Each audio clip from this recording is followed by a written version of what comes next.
Blog Talk Radio.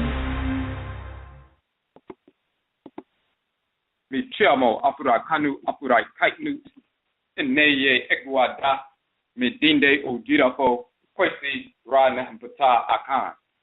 Aakhuamuman Amaruka Atifi Mu Odwira. That means greetings to all apura kani apura kaitnu people, meaning Africans, Black people. Today is EGUA Day, Marketplace Day. My name is Odwira kwesi rana mpata Akan. Odwira of the Akwamu Nation in North America. Deites, we thank you for tuning into the show once again. We're opening up the chat room right now.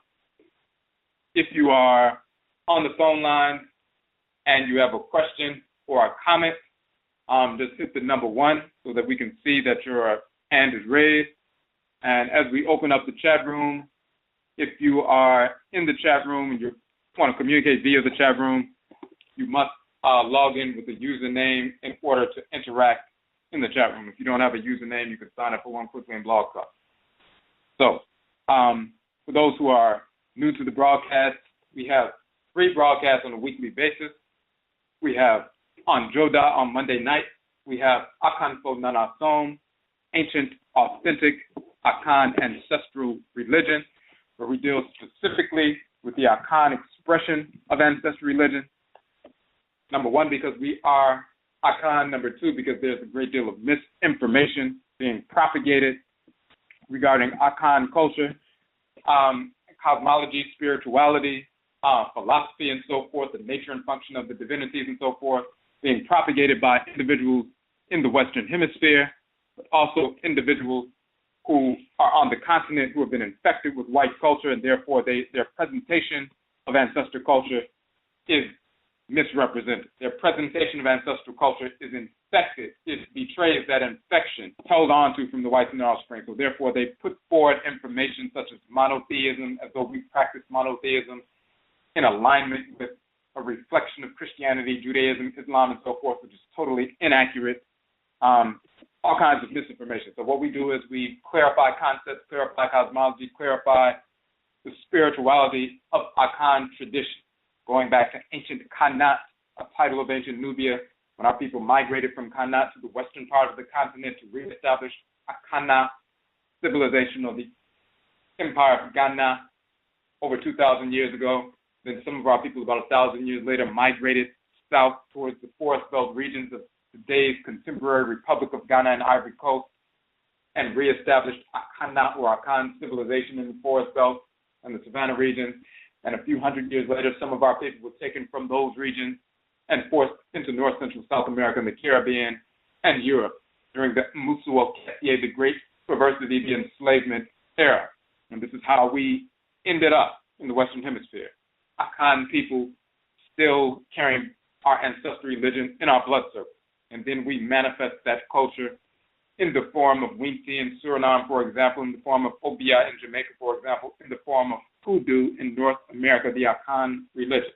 So we go into detail about these various aspects of culture, the nature and function of the Supreme Being, Inyamewa and Inyame, the Great Mother and Great Father, the nature and function of Inyokumpon and Inyokumpon, the Creator and Creatress, who are grandchildren of the Supreme Being, the nature and function of the Abosom, the forces in nature, the nature and function of the Nananomsom, of the ancestresses and ancestors and their relationship to us, the nature and function of our Okrawa, our soul, our divine consciousness, the divinity dwelling in the head region, and its relationship to our divine function in creation. So we get into all of that information on Joda Monday night for our Akan Nananomsom.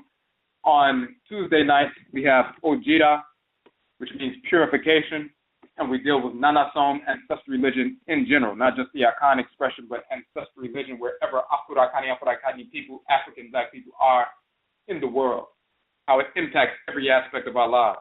Ancestral religion is the ritual incorporation of divine law and the ritual restoration of divine balance, no matter what form it takes or what expression it takes. Whether it's Akan, Yoruba, Basa, or Fula, or Ebe, or Fon, or Bakango, Kudu, Juju, Vodou, and so forth, the ritual incorporation of divine law and the ritual restoration of divine balance. That means through ritual, we incorporate those things, objects, deeds, and entities we need to incorporate in order to harmonize our thoughts, intentions, and actions with divine order. And through rituals, we reject those things, objects, deeds, and entities we need to reject, to hate, to repel, to repulse, in order to restore balance to our lives, to restore balance to our thoughts, intentions, and actions, so we can realign ourselves with divine order. So ancestral religion, in essence, is the ritual incorporation of divine law and the ritual restoration of divine balance, so that we are aligning our thoughts, intentions, and actions every moment of every day in harmony with divine order. That is what ancestral religion is about, no matter what expression it takes in our culture, wherever Black people are in the world. So Odwira, or purification, operationalizes nananomsom. Purification operationalizes our ritual incorporation of law and our ritual restoration of divine balance. So through purification of concepts, understanding, philosophy, culture, ritual, practice, then we move forward in a clean, purified fashion, and we embrace that ritual incorporation of law and the ritual restoration of balance every moment of every day in a purified fashion. So we purify concepts, cosmology. We deal with text from ancient Kamit, bringing clarity and a purified perspective with these various texts, as well as texting, ritual practices, motifs, and such from various cultures around the continent and wherever we have migrated, including into the Western Hemisphere and North America. So this is what we deal with on Odwira. On Wednesday nights, of course, it's EGUA-Marketplace Day.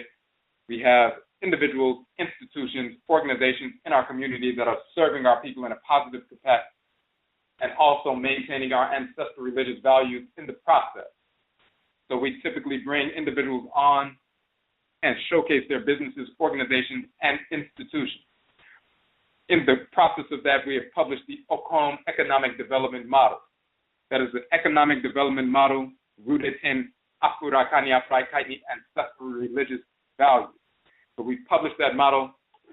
When you go to our Akan Economic Development page, you can download that model for free, of course. The publication, and we'll put the Akan Economic Development page link in the chat room. We just put it in there. We also have a 4-part series that we did on Blog Talk, and then we uploaded the 4-part series to our YouTube channel. And those 4 parts you will find on the page as well, where we dissect the Akan Economic Development Model and show its applications to our ancestral nation building in every aspect of our lives. We also have the EGUA-Marketplace broadcast on that page, talking about economic warfare. Just like our ancestresses and ancestors recognized when they were forced into this hemisphere that any exchange that they had, whether it was material, exchanging information, exchanging intelligence, until they liberated themselves from plantations, those exchanges were taking place behind enemy lines. So every exchange they recognized, because it was taking place behind enemy lines, every exchange was valuable. Every exchange of information between one another was valuable. Every exchange of material between one another was valuable. Every exchange should be a strike and was a strike against the enemy. In the same fashion, we are behind enemy lines. And until we free ourselves and establish our own independence, just like some of our forebears freed themselves from plantations, waged war against the whites and their offspring and massacred them, and established independent sovereign nations right in North America, raided plantations, burned plantations down, and freed more people and brought them to free territory, waged war against the whites and their offspring, and waged war against the United States government. For example, the Gullah War, and we did an entire broadcast with talking about the Gullah War.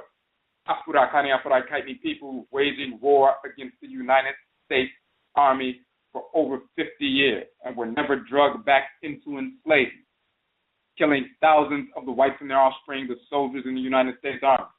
It was because of the Gullah Wars and other wars waged by Black people in North America that we forced the whites and their offspring to accept abolition and emancipation. We forced the end of enslavement through ancestral religion, motivated by our ancestresses and ancestors and empowered by the Abosom, the deity. goddesses and gods that are connected to our direct blood circle. Just as our people did that, we have the capacity to do the same thing today. And while we are behind enemy lines, to get to that point, we must recognize that every exchange of information, every exchange of material, every exchange of intelligence is a strike against the enemy because it's taking place behind enemy lines. We do not have the luxury to sit around and exchange information and intelligence and material as though we are not operating behind enemy lines.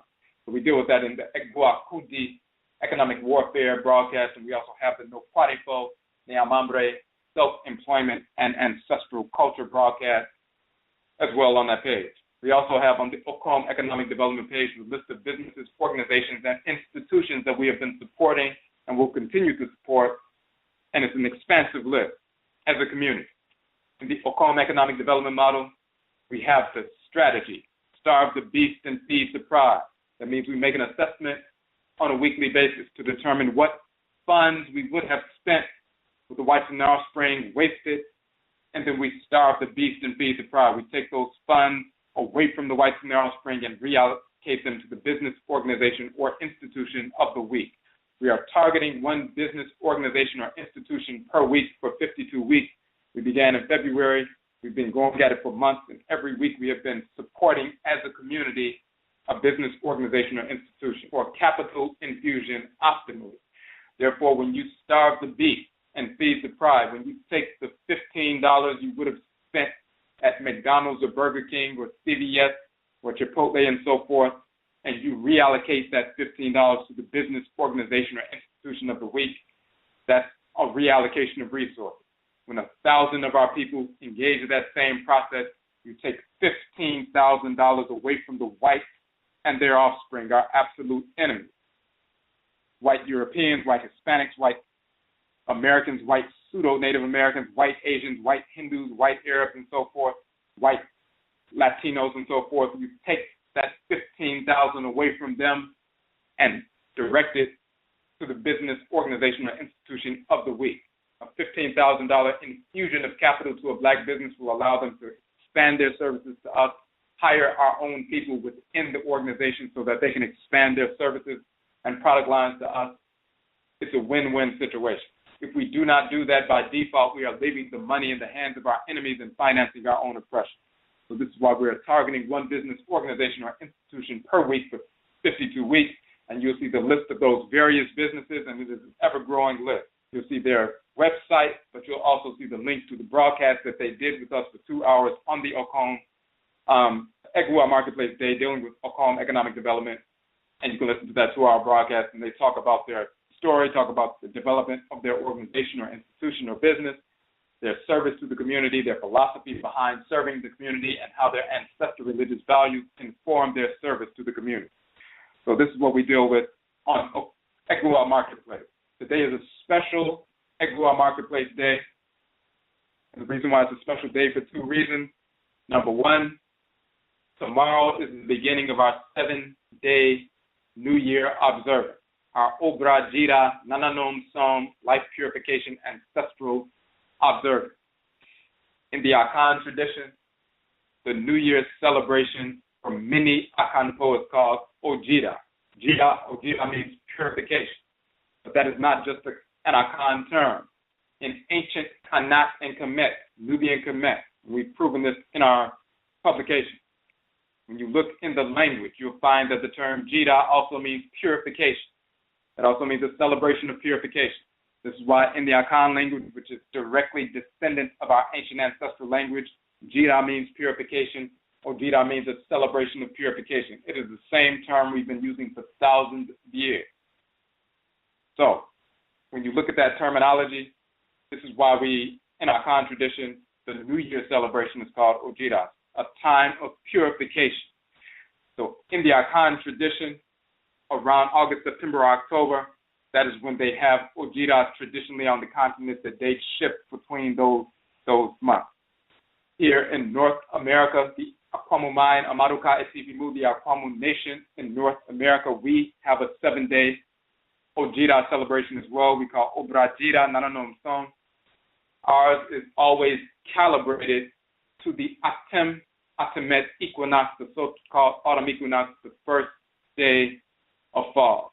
The first day of fall is Aakhuamuman Amaruka, as it's termed in Akan, our New Year's Day. This year, September 23rd, is the first full day of Pobede of fall. That is our New Year's Day, and that is the New Year's Day of our year 13,016. We do not track time based on a fictional cartoon character who never existed, Jesus, or any other fictional cartoon character like Muhammad, Allah, Yahweh, Buddha, Brahman, or any of these other of these fictional cartoon characters. We track time based on a real cycle. The Great Year Cycle, which is a 26,000-year cycle, Aakhuamuman, a Great Year Cycle. We are in the midst of that 26,000-year cycle, hence the beginning of the year is beginning with 13,000. We are in the year 13,015 right now, and on September 23rd, that will be the first day of 13,016. We're going to get into some more detail about that as we go along tonight. But that 7-day process, of course, starts tomorrow. So tonight is the last day of our broadcasting week, but it's also, we will take a break from broadcasting for the next 7 days. During our 7-day observance, we do not broadcast, so we won't have any broadcasts next Monday, Tuesday, and Wednesday. The next time we broadcast after tonight will be the following Monday, which is September 28th. So this is actually the last broadcast of the year, the real year for us. So, and because of that, we wanted to talk about tonight the nature of our 7-day New Year's celebration, our OBRADWIRA celebration. The way we approach that 7-day celebration, we've been celebrating for, this will be actually our 15th year, but the way we celebrate the New Year celebration is slightly different than the way the Akan people celebrate the 7-day New Year celebration on the continent. There are things that have taken place with us, things that we have gone through as a people, as a nation, as a collective in the Western Hemisphere. We must recognize what has taken place, incorporate that knowledge and experience, that capacity to overcome and be resilient in the face of all kinds of adversity, freeing ourselves from enslavement, liberation, and so forth. We must incorporate that knowledge, that ancestral experience in our purification process. So we do things that they do on the continent, but in addition to that, we include our experiences here as a collective, as a unique collective. We call that unique collective of Afro-Kani people, Black people in the Western Hemisphere. No matter what ancestral ethnic group you came from, Afro-Kani people, African Black people in the Western Hemisphere. We are a unique collective amongst the world body of Afro-Kani people, African or Black people. And of course, we have our book, Afro-Kani, the origin of the term Africa. But as a unique collective, who were forced into a position where we blended not only blood circles, but ancestral blood circles in the Western Hemisphere because of the Musu Waketi, the great perversity, the enslavement era. So we have blood circles blended, we have interacted and interfaced with one another, so we have become a collective through our experience, but through our spirit genetic connection, reincarnating through specific blood circles in this region, forging that collective identity in this region of the Earth Mother. Not forging an identity based on slavery. We are in the Western Hemisphere, the Western region of Asase Afua, the fertile Earth Mother. Every region of Earth has its own energy. We're not talking about the political structure in North America or South America, the Caribbean, the white-controlled governments. We're talking about the land mass itself, the Earth Mother herself. The energy emanating from this region of Asase Afua has affected our people. Even the food and so forth, plant life and mineral life and so forth that occurs and manifests in this region that we have taken into our systems that has affected us and given us and changed us slightly. So the collective identity we have forged, even physiologically, as well as blending blood circles, as well as interfacing with the forces in nature in this region of the Earth Mother, has forged a specific and unique identity amongst the world Afurakani body.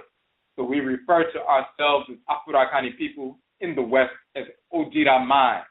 Odwira in the language again of ancient Kemet means pure, purification.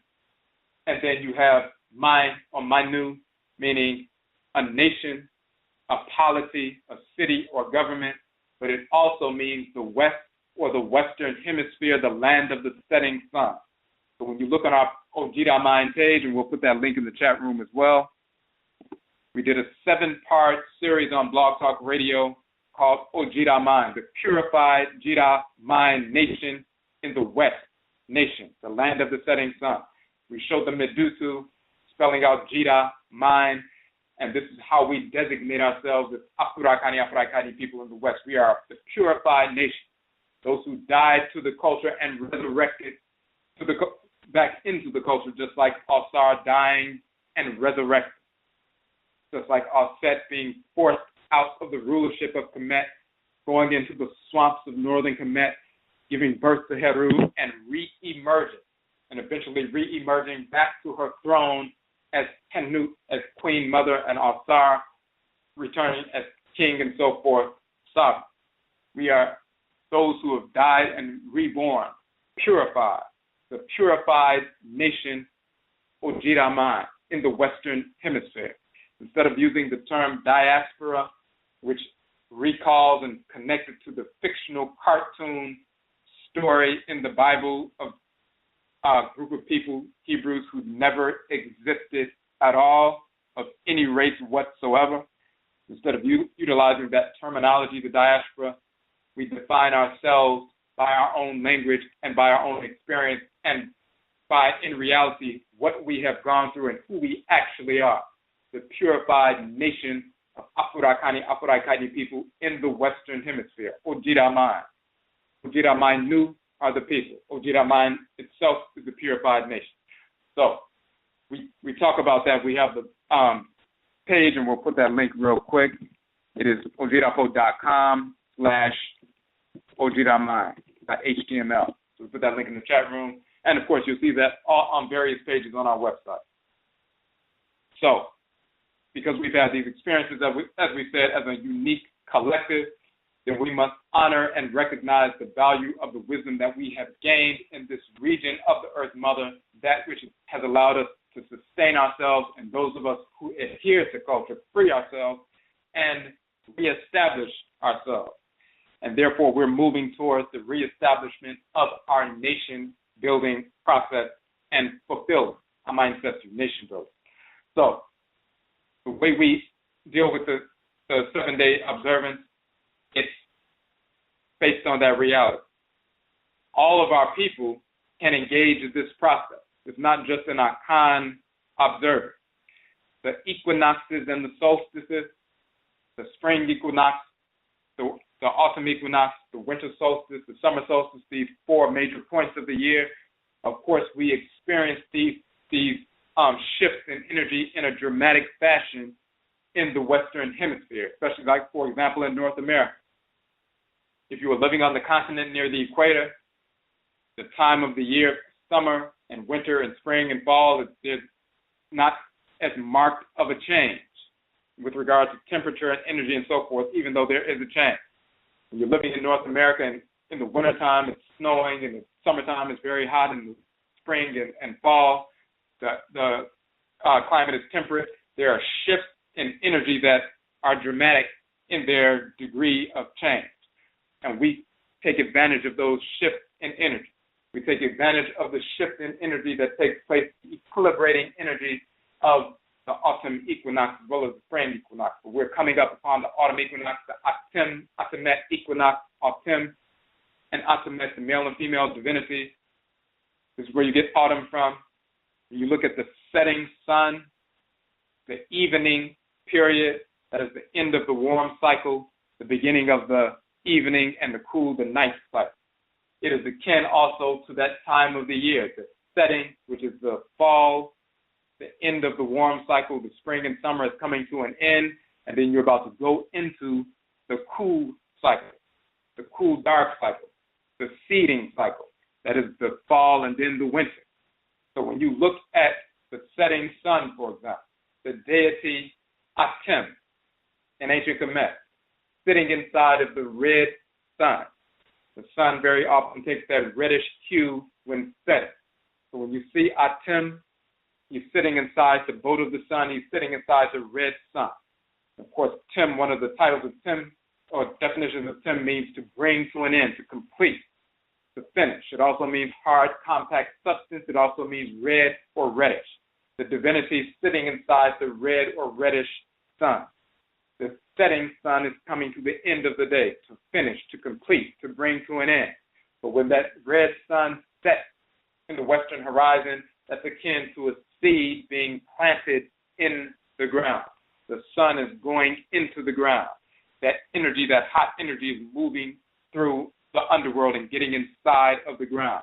So Atem, the divinity who is in the setting sun, now he sets upon the ground, and that seed goes into the ground. So Atem, the first male divinity on earth, on the ground.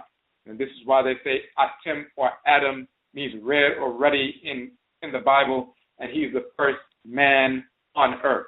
They stole it directly from the deity Atem, the spiritual force operating through the red, ruddy sun. And when that sun sets and touches the western horizon, then he's the first male divinity to touch the earth and take up residence upon the earth, the energy of the sun moving through the surface of the earth. Once the energy of the sun moves through the surface of the earth and heats up the earth, just like you place clay .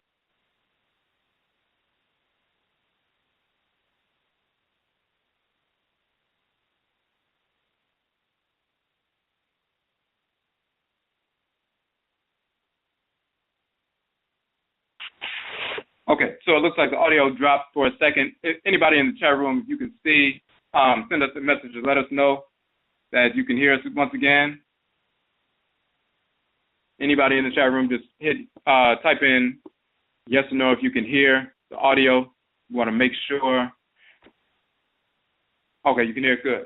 And again, over the past few weeks, just so people who weren't aware, Blog Talk Radio was having problems. As a matter of fact, for a couple of weeks we didn't broadcast, and they were having problems system-wide. Thousands of broadcasters were forced to stop broadcasting really for about 2 weeks until they got things together, and they're still trying to get certain things together. So there have been some bugs, as a matter of fact. So we went 3 weeks without broadcasting because of that situation. We had planned to take a week off anyway, but we were kind of forced into it because of that situation. So it appears that they're still working out some of those bugs. Maybe by the time we get back on, everything will be taken care of. So we're just saying, with regard to Atem operating through the red setting sun, when that red sun touches the earth, that's akin to a seed being planted in the ground. That is the sun set or the sun falling. If you look at a clock and you look at the rising of the sun, that's akin to the spring. That's akin to the morning, or sunrise. When the sun reaches its highest point in the sky, the hottest time of the day, that's also akin to the hottest time of the year, the longest day of the year, the summer solstice, June 21st. 15 hours of sunlight, 9 hours of darkness. Then the days begin to shorten a minute or two every day until you get down to the fall or the autumn equinox, when the days and nights are 12 hours each.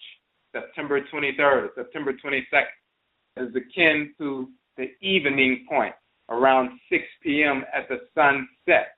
And then you go down to the shortest day of the year, December 20th, 21st, the winter solstice, 15 hours of darkness, 9 hours of sunlight.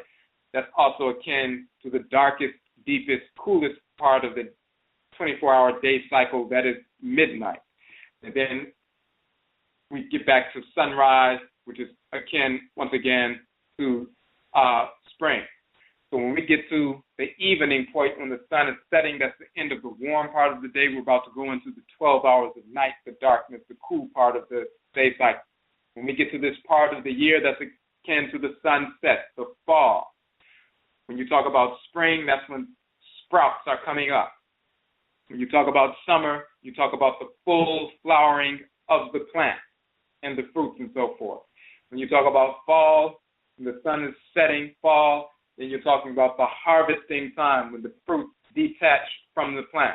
And then we harvest and we get nourished by them, but then we also reach in and take those seeds out and plant the seeds into the ground, akin to the fall, the setting sun, that disc going into the earth, the seed going into the earth. It's the harvest time, but it's also the seeding time. And then once you, at that point, September 23rd or the evening period, then the roots go down deep into the soil, deep into the darkness. That is December 21st, the winter solstice, the darkest time of the year, the coolest time of the year. That is midnight. But then once the roots go deep down into the soil to grab that nourishment, then eventually the sprouts start to rise up and they break through the surface of the earth, and you see for the first time what was developing underground. When the sun rises on the horizon in the east, you see what was developing and operating, the energy that was within the earth. That is sunrise, that is also the springtime and so forth, and we go through that same cycle once again. So when we talk about the end of the day and evening and the end of the cool part of the year, September 23rd, that is the harvest time, the pobere, the harvest time, the end of one cycle, the beginning of a new cycle. So we say in Akan culture, the end of the year have met, and this is why at the end of this cycle, the harvest time, we engage in purification. This is the New Year's celebration, the end of the old cycle and the beginning of a cycle where we're going to seed.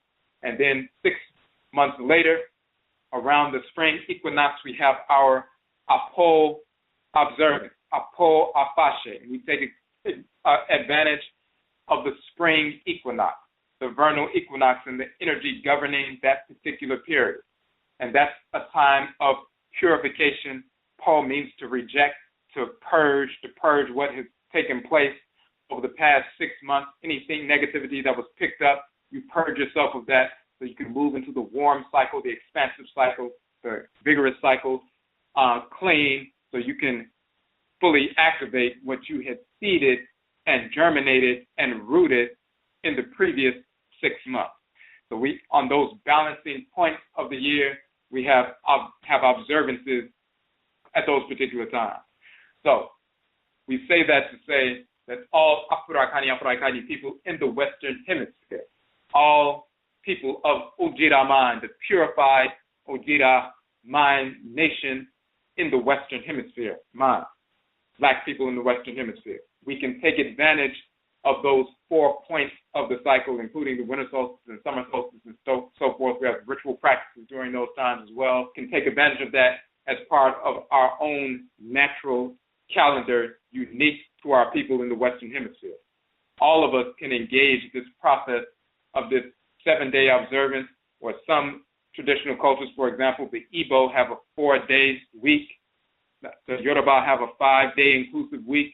So if you find that you're Yoruba and you go by the Yoruba calendar, you may have a 5-day week. In our Akan culture, we have a 7-day week. In Igbo, they deal with a 4-day week. But one thing that we can do at this time of the year, no matter what group we come from in the Western Hemisphere, we can all end up on the same day with regard to our New Year's celebration. September 23rd this year, it's either September 23rd or September 22nd. We can all end up on the same day and recognize the reality that this is the first day of the Atem Equinox. This is the beginning of a specific cycle. It literally affects the Earth Mother in this region, and of course, we're children of the Earth Mother. It affects our bodies in this region as well. We need to take advantage of that shift in energy. So this is, in that sense, in the real sense, an Afro-Kani observance, the so-called Pan-African observance. So our observance begins tomorrow. It will go for 7 days. And we're going to talk about uniquely how we approach our observance. And you can incorporate this within your own families as well. It is calibrated once again to the natural cycle of the equinox, but also connected to the 7-day week and the solar, lunar, and planetary bodies which govern the 7 days. And even if you're not an Akan, you can still recognize what happens on the 7 days of the week, because that, again, is a natural cycle as well. So let's get into that. We're going to talk about how we approach this 7-day holiday, and then we're going to get into some detail about cosmology. And for the individuals who have come on, if you have a question or a comment, the number 1 on the phone line. If you are in the chat room and you would like to comment, you can't comment as a guest. You must log in as a user. If you do not have a username, you can simply sign up for one very quickly in Blog Talk, and that way you'll be able to connect. We put a couple of links in the chat room. Let me put this link back up here again. If you're not in the chat room, the APO page on our website, on the ojirafo.com, the APOO, APO page, APO Afashe page, which is also the OBRADWIRA page. We put the link for that and the link for the WAV-OJIRA page as well. So we can go through this information. And before we get started with that, we also wanted to mention we're having a fundraiser for tonight. We are planning to have an event this weekend, September 19th, on the 3rd day of our New Year's celebration, with the Afro-Akani community to come out to in the D.C., Maryland area. At first, we were going to have it at a specific venue. They had some problems. They were trying to get back with us because they had some cancellations, but they had to wait to receive the information in writing and so forth. And it took them a while to get back. And by the time they were going back and forth, time kept, passing. And we did a couple of other venues were not turned out to not be available. So then we had to go to a 4th venue, and it took us a while to connect with them, but they finally got back with us. As a matter of fact, they got back with us today with their new pricing structure. So to cover some of those expenses, of course, the event is going to be free. We're having a mini fundraiser. If you would like to participate in that effort, you can make a donation, and any donation of $15 or more, we will send you one of our self-cover books, one or more. If you any purchase of our books assists our effort. Any donation, of course, assists our effort. So if you purchase one or more of our books, you're assisting what we're trying to do, covering the cost of the venue. If you make a donation, of course, you're assisting what we're working to do.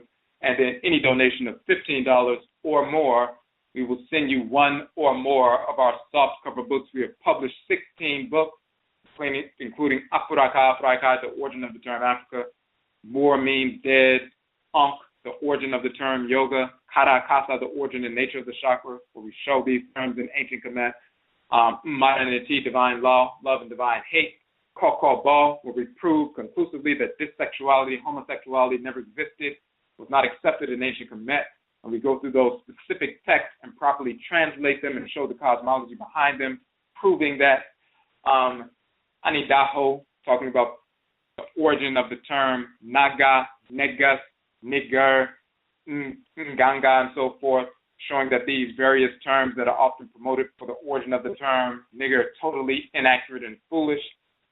A number of different publications. Aakhuamuman Whole Life Journal, talking about natural health and culture and so forth. We have Kukutuntun, the ancestral jurisdiction, proving that Jesus, Moses, Muhammad, Abraham, Isaac, Ishmael, Solomon, Sheba, Menelik, Buddha, Brahman, Yahweh, Allah, all these characters are absolutely fictional. How they were manufactured, what deities from ancient Kemet they were manufactured from, all of these books and more. Hoodoo people, talking about the Akan tradition in North America, which is Hoodoo, that book as well. So we have 16 books that we have published. They range between $8 and $11. You can go directly to our website. Okay, and also somebody said the audio portion, or maybe that was just their PC. If you can't hear in the chat room, just send us a message quickly. This might be just this. One of the brothers, it might just be this particular listener, but if there's a problem hearing, please just send us a message in the chat room, and we'll get to that. So we're going to put the link right now to our on page, the publications page on the website. If you go to that page now, and this fundraiser is just happening during this broadcast, so we can secure that venue tonight online. Any donation, once again, or purchase of our books, you can go directly to the site now. Okay, Medase for letting us know that the audio is working. the OG.fo.com Nhoma page and make your donation, make your purchase. And Year, we thank you for your support for that. This will be the first time that we're having, an event in the D.C., Maryland area with regard to our 7-day New Year observance. We are originally from Chicago. We've only been in D.C. for the past few years. We had those observances in Chicago, but this will be the first time in D.C., in the D.C., Maryland area, that we will have this observance, New Year observance for the community. And it will be a yearly piece from this point on. Eventually, we will have all 7 days every year. We'll have something for each one of the 7 days, including a marketplace and everything else. This year will just be on this coming Minida, September 19th. So we're trying to secure that venue finally, that we got the confirmation to cover those expenses. So again, if you'd like to make a contribution, you can go to the page right now, the Nhoma page, the publications page, either a purchase or a donation via PayPal on that page. So let's go to the Apo Afashe link.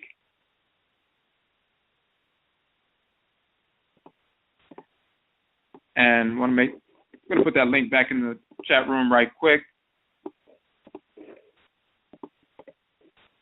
And then we're going to also put the Wabo Jida link as well in the chat room. All right. So first we're going to go to the Apo and OBRADWIRA page. The first part of the page is talking about our observance in March, the Apo Afashe observance. And then the second part of the page, when you scroll down, is the OBRADWIRA NANANOMSOM page. So this is what we're dealing with tonight. So we'll clarify as we go through the information. The majority of Akan or Akan people celebrate the New Year at some point within the Gregorian calendar months of August, September, October. For certain groups of Akan, the New Year celebration is called Odwira. Odwira is celebrated for 7 days in some areas and 40 days in other areas. Odwira is a term meaning purification, as we said. At the end of one cycle year and the beginning of a new cycle year, it behooves us to purify ourselves physically and spiritually. Time to reestablish the values of our ancestral culture and rededicate ourselves individually and as an Afurakani, African community to our individual and collective Nkrabia divine function. We have an individual function in creation. As Afurakani people, we are cells within the great divine body of the Supreme Being. So Amen and Amenet, the great father and great mother, called Inyame and Inyamewa in the Akan tradition, and Chukwu and Komoso and Igbo and Lisa and Mawu and Godun and Olorun and Olokun in the Yoruba tradition. The great mother and great father, the Supreme Being, in their great divine body, they have organs. Just like your body is a great body, and then smaller bodies within your body are the organs, which regulate order within your body. The organs that regulate order within the great divine body are the Deites, the Abosom, the Orisha, the Vodou, the Ntorotu, the Deites. They regulate order within the great divine body. They are children of the great body. They are smaller bodies within the greater body. And those organs and glands give birth to cells. And those cells are the children of the organs. We are the cells of the organs. The organs are our parent Orisha, parent Vodou, parent Abosom. We are their cells, their children. And when we support the function of our parent organ or our gland, our parent Abosom, our parent Orisha, parent Vodou, then we're supporting the whole body at the same time because we're executing our divine function. So we have an individual function, just like a liver cell has its individual function, but it also has a collective function as part of a larger organ. And that organ is interdependent in function with regard and connection to the other organs and glands and systems. So we have individual functions, but we have a collective function. We have an individual function as individuals with our own function execute in the world, but then we are also connected to a group. Ethnically, Afurakani people, different ethnic groups amongst our people, but then as a collective, as we talked about, Odwira Man, the purified nation in the Western Hemisphere. We are a collective, a unique collective with blended blood circles and blended lineages, bloodline to blood circle. as part of a larger group of Afro-Akani people in the world. So we have a function to execute here in the West in connection to our people in the East and so forth. So our individual and collective functions, we rededicate ourselves to that. Through Odwira, through purification, we enter the new year cycle with a renewed spirit, a renewed drive to accomplish, and a renewed focus to eliminate all obstacles to our success, whether they be physical obstacles, including human, our enemies, and or non-physical. So we showed the Medusa, the hieroglyphs spelling out Jida in ancient Kemet, and the definition in the hieroglyphic dictionary: to be clean, to cleanse, to purify, to celebrate a ceremony of purification, purify. And of course, in Akan culture, Odwira means purify, to cleanse, and so forth. And the celebration that they mentioned here in the hieroglyphic dictionary, to celebrate a ceremony of purification, Jida meaning that when we have that ceremony of purification, for us, it is a 7-day ceremony of purification, Odwira, which is thousands of years old, as indicated in these Medusa and these hieroglyphs, saying Jida means to celebrate a ceremony of purification. A white Egyptologist or even a black individual who's studying Egyptology and so forth from a Eurocentric perspective, they would say Jida in the Medusa means purification and to celebrate a ceremony of purification, and that's it. For somebody who's involved in the living culture, they would not only say that Jida means purification or to celebrate a ceremony of purification, but what is that ceremony of purification, that ceremony called Odwira? We can tell you what it is because we still observe it. It's a 7-day celebration connected to the Abosom and Nananomsom of our blood circle. So we show that information. We're part of a living culture. Kemet lives in the cultures of Akan, Yoruba, Ebe, and every Afro-Akani group on the continent and outside of the continent, including in the West, including North America, who do Juju, Voodoo, and so forth. That is the ancient ancestral religion of ancient Khanit and Kamit. We worship the same deities by the same names. They still possess us. They still guide our people, and they are the ones who guided our people to wage war and free ourselves from enslavement and destroy the entire slave system. The Akan term, Odwira, we talk about in this next piece, talking about its definition. And in Akwamuman Amaruka Atifi Mu, the Akwamu Nation in North America, for 7 days annually, we celebrate Odwira. We mentioned that our New Year's Day is the first day of the autumn equinox. Now, Afro-Akani who are descendants, Africans who are descendants of those who were taken outside Afro-Akani. And when we talk about Afro-Akani, we're talking about the Ka, land of Aphura, the creator, the Kayat, land of Aphuraet, the creatress.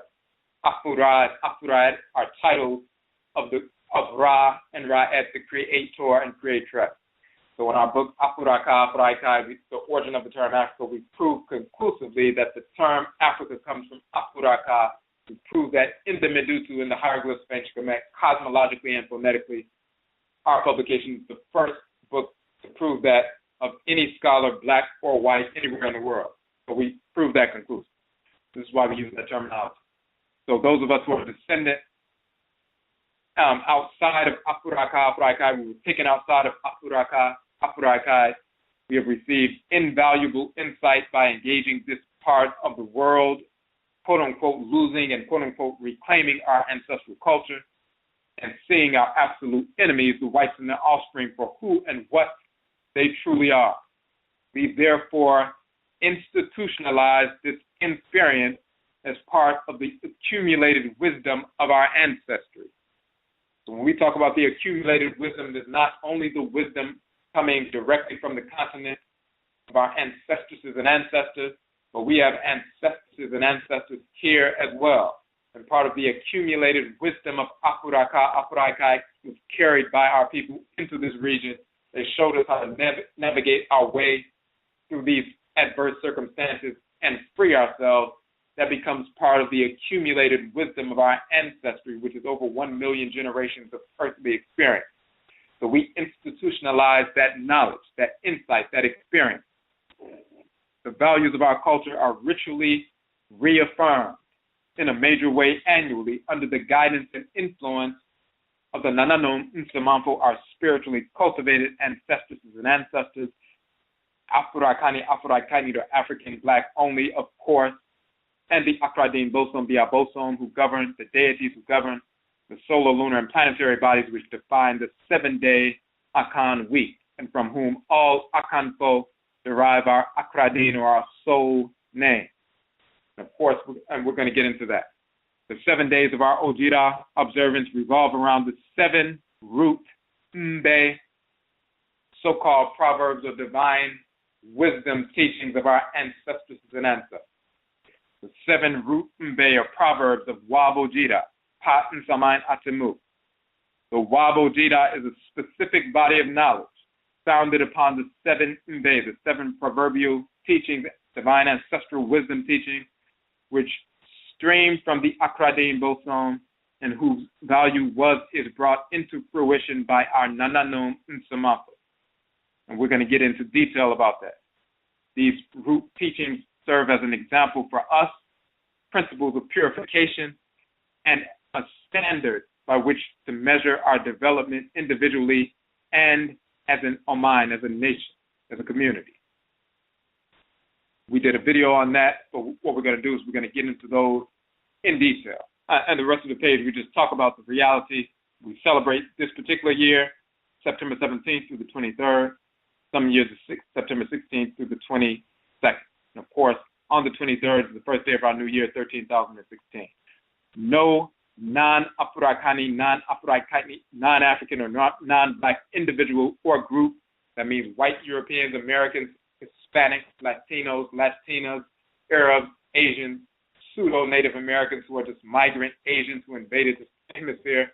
We're already here. No non-Black people can participate, be part of our Odwira celebration or any Afro-Kaini celebration or observance at all, at any time. So this is what we're talking about with regard to the structure of the holiday. Now let's go to the Wabojida page. Our 7-day holiday is based on these 7 ancestral wisdom teachings, these 7 mbe.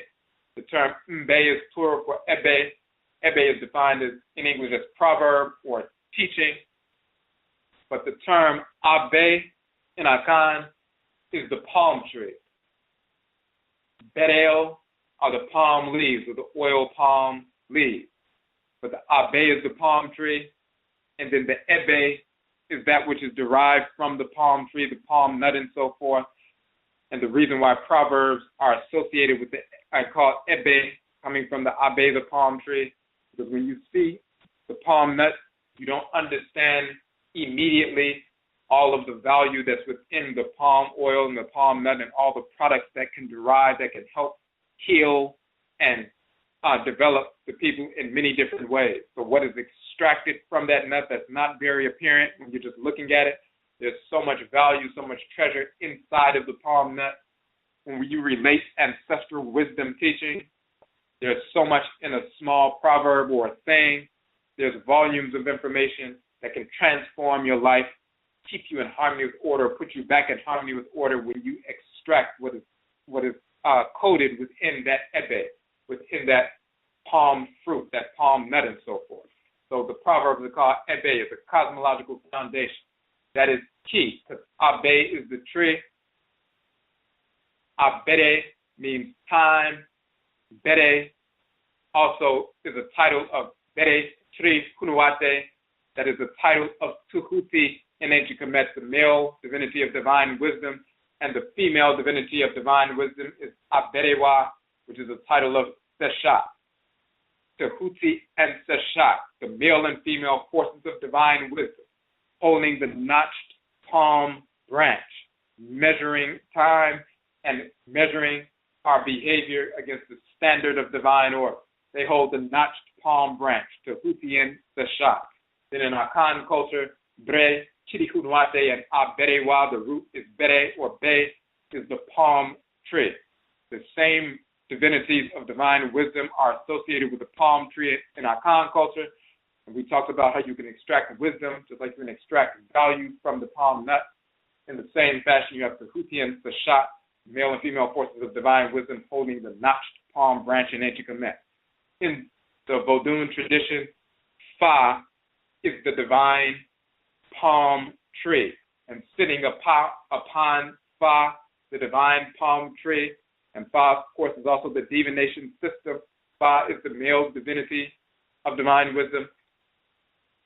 Sitting atop that divine palm tree called Fa is Badu, the female goddess of divine law, and there are 16 palm nuts and so forth, and Legba goes up the tree, and those are her 16 eyes, and when he opens up her eyes and closes her eyes according to the divinatory pattern itself, the palm tree itself is called Fa.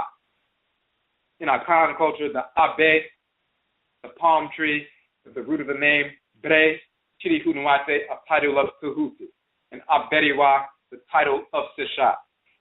In the Yoruba tradition, the Ifa divination system, Ifa Orumila, is Tuhuti, and the divination system uses the Ikin, which is 16 palm nuts.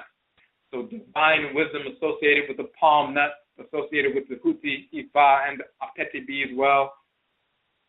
In the Yoruba tradition, Fa, the palm tree, which is Ifa, Afa, and so forth. In Vodun, divine wisdom, the palm tree, the notched palm branch, the Huti and Sashat in ancient Kemet. All across the board, the palm tree is associated with the male and female forces of divine wisdom. All of this is connected when we're talking about the Ebe in Akan culture. Give me 1 second. I have to make an adjustment. Hold on 1 second.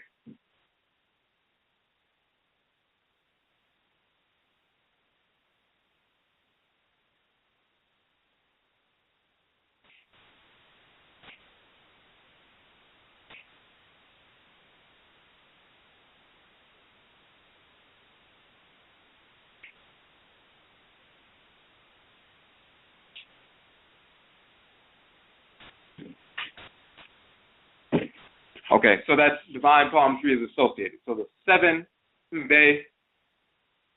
so-called proverbs of divine ancestral wisdom teaching, Aakhuamuman Amaruka Atifi Mu, which are the basis of the teachings connected to the 7 days of the week, the 7-day observance. These 7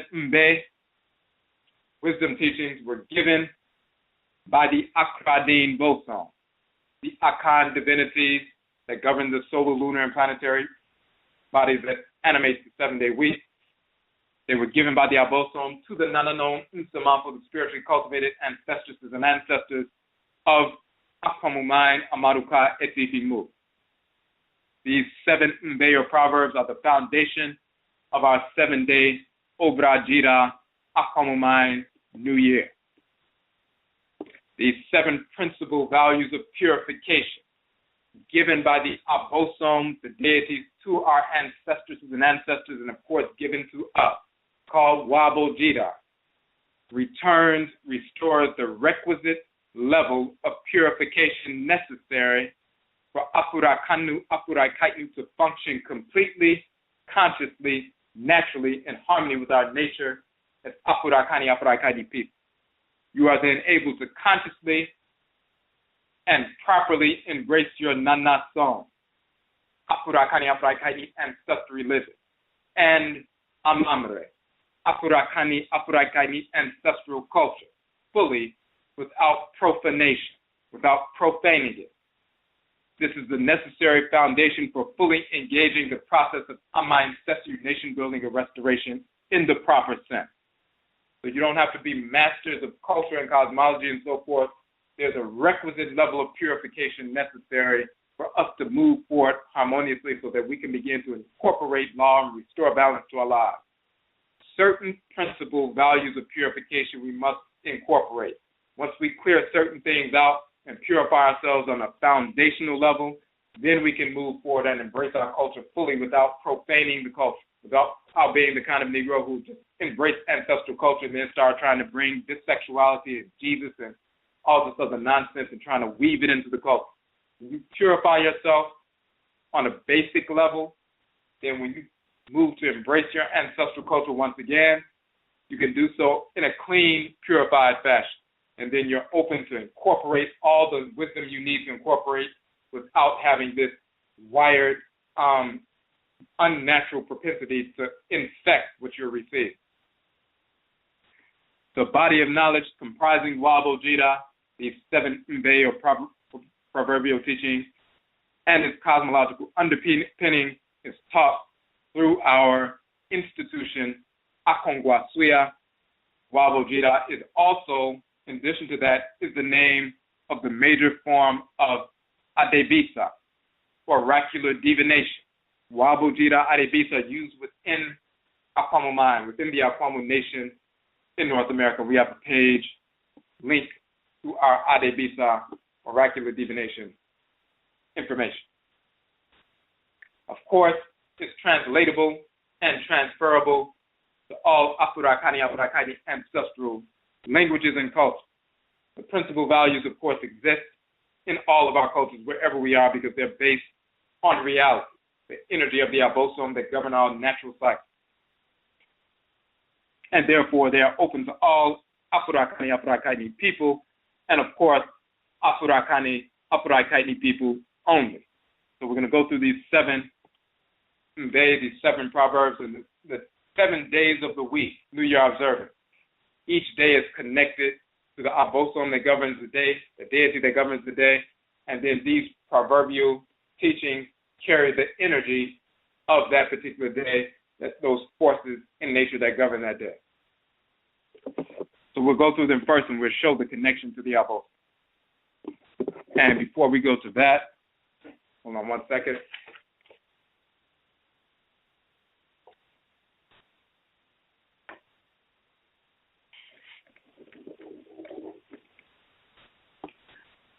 And we just want to make sure, got everything, all right.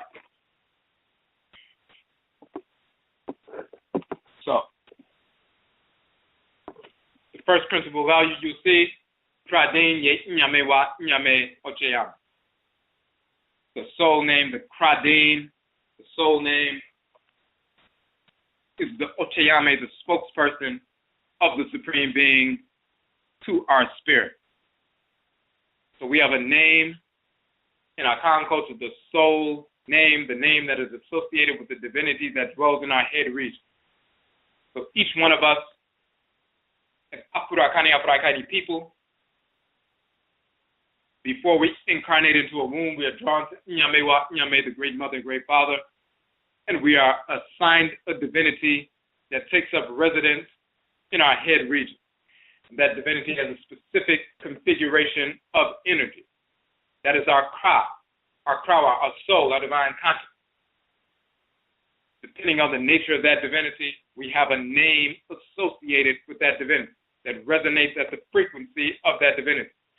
That deity dwelling in our head region is the force that pulls us in our head region towards thoughts, intentions, and actions that are in harmony with divine order, because thoughts, intentions, and actions that are in harmony with our divine function, specific function to executing creation, wired into us, encoded into us by the Supreme Being, and our soul carries that encoded.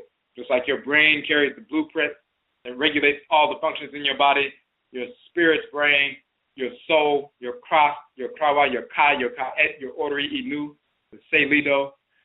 It is the spiritual brain in your spirit body that has the specific codes, the specific function you are to execute in the world. If you're an immune system cell within the great divine body, that is wired within your soul, your spirit's brain, the force in your head region. If you are excretory cell in the renal system of the great divine body, you're a healer, clearing toxins, and you're a healeress, naturally inclined to heal people and so forth, our people, of course, only, then that is encoded within your Kra, your Krawa, your soul, your divine consciousness. If you are a skeletal system cell, a structural cell, and you're naturally inclined towards building, structural engineering, and so forth, you have that natural inclination, just like the skeletal system, and you execute that function in the community, in the Afurakani community, then that is your divine function. It is wired within your soul, within your Kra, your Krawa. You have that divinity dwelling in your head region.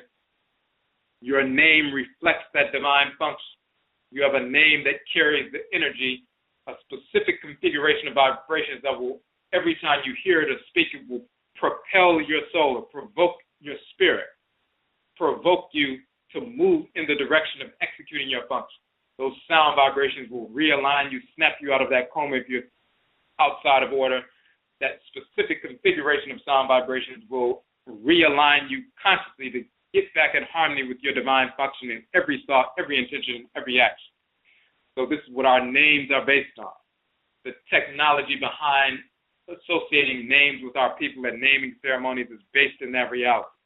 So your name, your soul name, the set of vibrations that are spoken, that specific configuration of vibrations, sound vibrations, energy that make up your name when they're spoken, your soul name is the spokesperson of Nyame Wa Nyame, the Supreme Being, to your spirit, a reality. Because when you have the properly given name, those sound vibrations are a message from the Supreme Being every time you hear it of what your function is. So that's what that principle is talking about. The second principle, Wotumi Fra Moja Inso Wotumi Fra Okra, the blood may be mixed, but the divine soul cannot be mixed.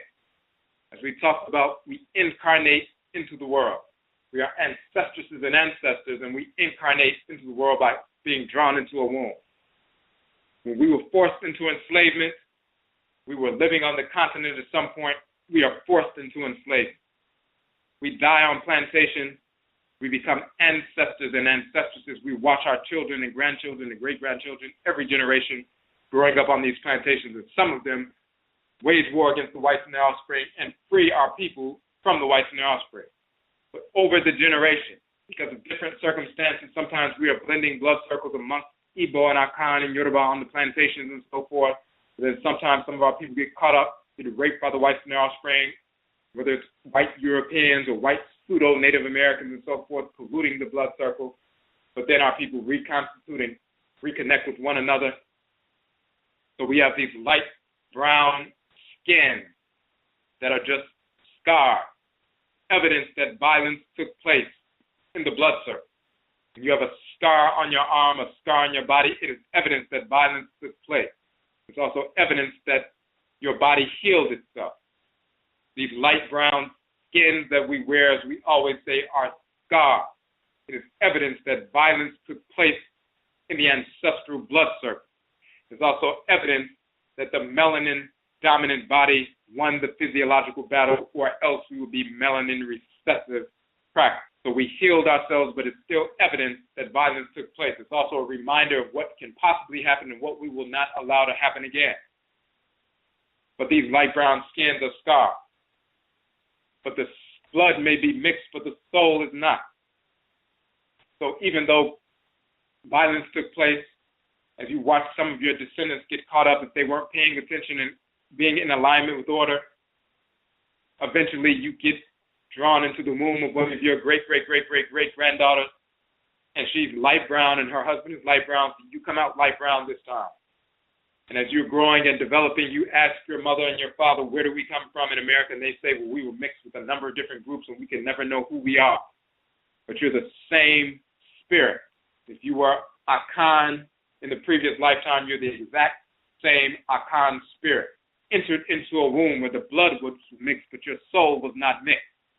So even though you have blood mixture from Akan and Igbo and Ebe and Voodoo and Yoruba and other groups, and you have an appreciation for your Afurakani blood mixture and genetics, you're still an Akan spirit who lived as Akan in a previous lifetime, and you still are connected to those patriclan and matriclan divinities and ancestresses and ancestors who are Akan. The blood may be mixed, but the soul is not. That is critical for us in North America and the Western Hemisphere to understand and to institutionalize. We must institutionalize that knowledge every year in connection with the second day of the week, the Joda, which is Monday. This is the second principle. This is the second day of the week. The first principle, Praden Nyame Wa Nyame Ocheyame, the soul name is the spokesperson for the spirit from the Supreme Being. that's connected to Akwesida Sunday, Wotumi Fra Moja Unso Wotumi and Fra Nkra. The blood may be mixed, the soul is not. That is connected to Joda Monday, the Abosom Ajua, offset and so forth, talking about the blood, birth, and so forth, but also identity. The soul name is talking about your spiritual identity, your divine function, the blood identity, genetics, but also showing the soul cannot be mixed. That's talking about your physiological identity, dealing with clan and so forth. That's the second principle. We must institutionalize that knowledge here in the West. On the continent, they don't have to deal with that because they know exactly who they come from. They have their names, their language, and culture, living on their same ancestral land. We are taught in this country that we can never know who we are, which is an absolute lie. We can find out immediately, directly from our ancestresses and ancestors and our own Oprawa, exactly who we are incarnate of. We can find that out immediately tonight. But we can always find out who we are, and we institutionalize that knowledge and process of how to find that out. So we will never again let crackers or brainwashed Negroes tell us we could never find out who we are, or we are so mixed that we cannot claim a specific group that is perverse and insane. Anybody who says that is trying to force you into Christianity and Islam. Because when we understand Vebrasim, the ramifications of reincarnation, we understand exactly who we are. Incorporate that culture and language into our life. You find out your Yoruba, then you incorporate the language and culture into your life. You find out that you're Akan, you incorporate the language and culture into your life. You find out that you are Gola, you incorporate that language and culture in your life.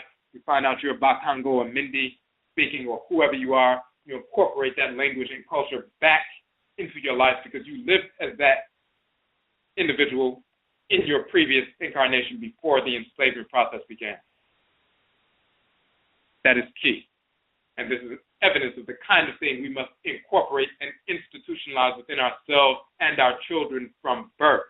And they are learning these every year when they go to their ancestral religious observance. Every single day we focus on the principle of the day after we invoke the Abosom and Nsamanfo, and they memorize these principles. The third ebe aborofo ye achiwadiefo na achiwadiefo nina nye aborofo. All of the whites and their offspring are spirits of disorder, divinely hated. But all spirits of disorder are not white. That simply means that all non-black people, white Asians, white Europeans, white Hindus, white Americans, white Latinos, white Hispanics, white pseudo-Native Americans, non-black people, all non-Afurakani people are spirits of disorder. They are Achiwadiefo. Chi means to hate in the Akan language as well as in ancient Kemet. Adie means thing, object, deed, or entity.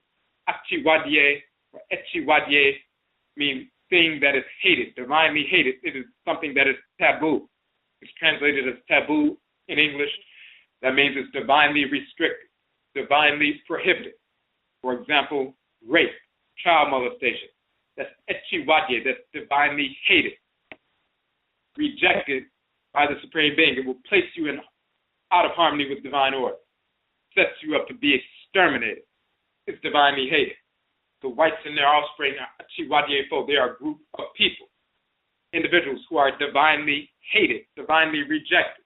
And of course, we have our book, Mara Nechi, divine law and divine hate, showing that divine hate is governed by the deities of hate in ancient Kemet as well as all across wherever Afurakani people in the world exist. There are deities of hate, just like there are deities of law or love. The male and female deities of law and love, which is the same concept as Ma'ah and Ma'at. The male deity Ma'ah, the female deity Ma'at. Most people don't know about the deity Ma'ah because we've been brainwashed by the whites and their offspring. And then black people study in the same fashion, under the same model of the whites and their offspring, will look into quote-unquote Egyptology or chematology and repeat the misinformation of the whites and their offspring. So they don't know who the deity Ma'ah is. They've only heard about Ma'at. They may create whole philosophies about Ma'at totally excluding the male deity Ma'al, who is central to all of creation. You can't have balance talking only about Ma'at if you don't talk about the deity Ma'al. We did an entire broadcast on the deity Ma'al and his relationship to the deity Ma'at. Male and female force of divine law and balance. Law and love is the same word. The male and female forces of divine hate, called Benna and Abena in Akan, Heru Behudet, or Heru Bedeti, and Sekmet, Sechima in Equinox. The male and female forces of that contracted force, divine hate. Hate has always been divine. The world comes into being through law, the expansive pole of order, and is sustained through hate, the contracted pole of order. Give me 1 second. Once again, we have to make another adjustment.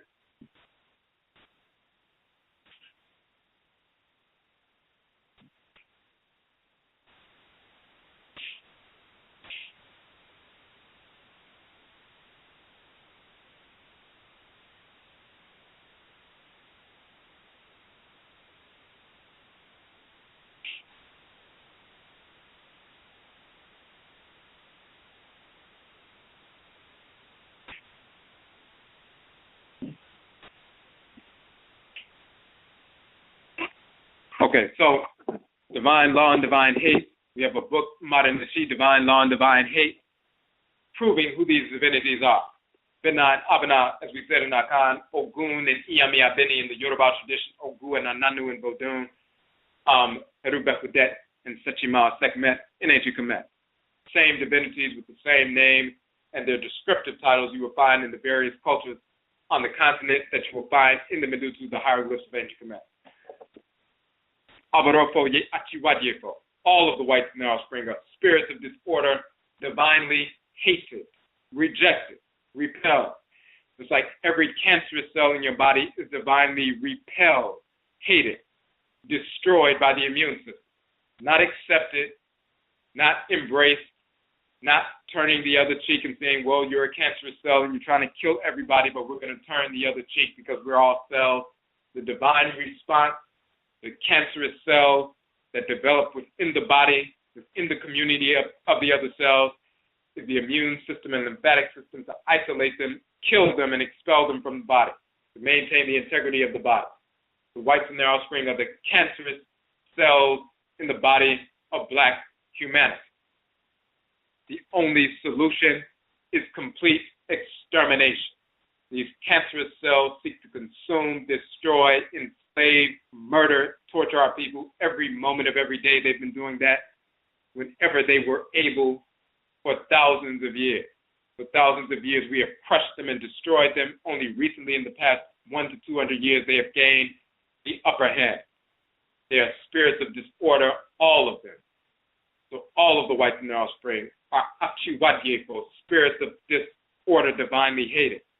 However, all spirits of disorder are not white, because all the whites in their offspring are, but then you have a small group of Afurakani people who are separated from their own Krawa, their soul, divine consciousness. They've become cancerous themselves, and they will seek to attack our community on behalf of the whites in their offspring, so they have become exactly like them, spirits of disorder, spirits without a Krawa. This is the difference. So all of the whites in their offspring, and then on top of that, a small percentage of cancerous individuals in our community who have become enemies to our community and deserve to be exterminated as well, just like cancerous cells. And as we go through these proverbs, what you will see is each one of them is connected to the day of the week, the solar, lunar, and planetary bodies of the day of the week. So, for example, the third proverb, Abarofo ye achiwadifo na achiwadifo nyina ye abarofo. All of the whites in their offspring are divinely hated. All of the spirits of disorder are not white. We're showing divine hate. The third day of the week is Benada or Abenada. The planet Benna or Abena is governed by Benna and Abena, who is Heru Behudet and Sechima, the male and female forces of divine hate. So that proverb carries the energy of the male and female forces of the divinity divinities of divine hate. The third day of the week, that planet and that force and that energy is carried and weighted within that proverb, that ebe. The fourth ebe, owunya nipa na Akwamu, death wakes up those who sleep through life. So when someone makes their transition, the person themselves, when they separate from the physical body, if they were engaged in nonsense throughout the course of their lives, brainwashed and so forth, as soon as they separate and they become a discarnate spirit, they recognize Jesus is not over there. Muhammad is not over there. Allah is not over there. Yahweh, Buddha, Brahman, not over there. Little angels, not over there. They recognize that they wasted their entire lives with nonsense and self-destructive behavior. If they are anxious and depressed and so forth, they can become earthbound, hanging around the place where they died and constantly interfering with the lives of the living relatives, influencing them in a negative capacity and so forth. Death woke up those who slept through life. It snapped them out of that coma and they realized that they wasted their time. But at the same time, those who are still living, death wakes us up. We see somebody make their transition. It causes us to reflect on, wait a minute, we're going to make our transition at some point as well. What am I doing right now, every day? Am I executing my divine function, or am I wasting my life? So therefore, death, or who will wake up those who have been sleeping through life. We get a chance to reflect every time someone goes through the gate of Owu, the gate of death. We get a chance to reflect on the Nsamanfo, the ancestral community, but also on what we are doing right now. And we can recalibrate ourselves and get back in alignment with order right now. That is very important. Understanding what takes place after death and institutionalizing that knowledge. Because when you understand what happens after death, when you communicate with your ancestresses and ancestors on a regular basis, you do not fear death. You recognize what's taking place after death because you interact with those who have made that transition.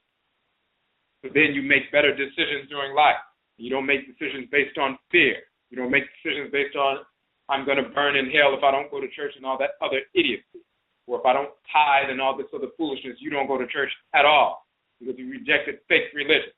You don't talk about you have to turn the other cheek or forgive your enemies because you rejected that fake religion.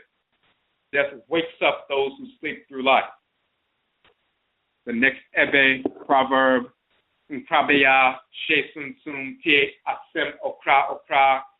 It is the Nkrabeya, the divine function that makes spirit of the person. Obey the Okra Okra, the soul, the divine consciousness. Nkrabeya and Nkra, the male and female aspect of your divine function, that's wired within your soul, brain, your spirit's brain, your soul, your divine consciousness in your head region. Your function is wired in your head. That's why you feel a pull in your head towards certain behaviors, thoughts, events, activities. When you get out of alignment with it, you suffer the consequence. When you align yourself with that pull in your head, then things work out. No matter what, even if it's on a mundane level or a spiritual level. Somebody, you feel that pull in your head when you're in a parking lot to park in a specific parking space that's further away from the entrance of the store. And you're like, well, there's a parking space up closer. Why don't I just get that? Okra is pulling you in your head to no park in the further one further away. So you park in the further space that's further away from the door. And when you get out, you see a car parked in the space that's closer to the door that you would have parked in. And then someone else comes around and backs up and hits that car. Your Okra pulled you away from that situation. They could already see that the other person was distracted, foolish, and engaged in, distracted driving and so forth, and they were going to, just by virtue of the fact that they were distracted, they were going to end up hitting whatever car was in that spot. Your crowd moved you away from that. You aligned with the pull in your head. When you develop that relationship with the crowd, that divinity, if a male or female divinity, will show him or herself to you if they have not already. Communicate directly with you is no longer just a pull or an inclination, it's communication with the divinity. So, within your cra, is the Nkra, the divine function. That seed functioning within your Kra is what pulls your spirit to obey your Kra. That is key for us to understand. Why must we align our thoughts, intentions, and actions with our Okra? Because we have a divine function. We're not just here to do whatever we want, whatever feels good, do it, and all of that nonsense. As we are taught by the whites and their offspring, who don't want to answer to anything because they can't fit into the divine order. They are cancerous cells who want to just operate and consume whatever they feel. We operate within a divine structure. We operate within a divine order. And that must be institutionalized on a regular basis so we understand our inclination and alignment. The next principle, Oba Yeofa, Oberima Yeofa, Ne Obrabo Atifi Mu, woman is half, man is half, is the law of ethical existence in the house of the earth mother. The divine balance of male and female starting with Amen and Amenet, the great father and great mother who comprise the supreme being, two individual entities who function together as a unit, two halves of the divine whole. We are a reflection or emanation of them as Aakhuamuman people. This is why it takes a male and a female to unite as two halves of a whole to produce a child. Dissexuality, homosexuality is insane. It's not a lifestyle choice. We are not born dissexual. It is perverse, sexually deviant. It is divinely hated. Only the whites and their offspring project and promote that perversity because that is their nature. They have been child molesters, engaged in incest and rape and so forth from the beginning. It is that sexual deviance and incest and so forth which produce a higher incidence of albinism, which produce them as a group of white-skinned, blonde-haired, perverse individuals, extra albino and extra vitiligo characteristics. It is their perverse nature. They have always been sexual deviant. That is their nature. That's how they came into being, and they will promote that until they are exterminated because that's who they are. That has nothing to do with us. Oba Yeofa, Oberima Yeofa, Ne Obrabo Atifi Mu, woman is half, man is half, is the law of ethical existence in the house of the earth mother. Everything descends from the reality of the first principal relationship, of the foundation relationship of the union of Amen and Amenet, Nyame and Nyamewa, Chukwu and Kamosu, Bisa and Mawu, Olorun and Olokun, the great father and great mother of the supreme being. The final proverb, or Ebe Sanko Fajira, Subain, Apura Kafo, Apura Kaifo. Sankofa purifies the character of Apura Kani people.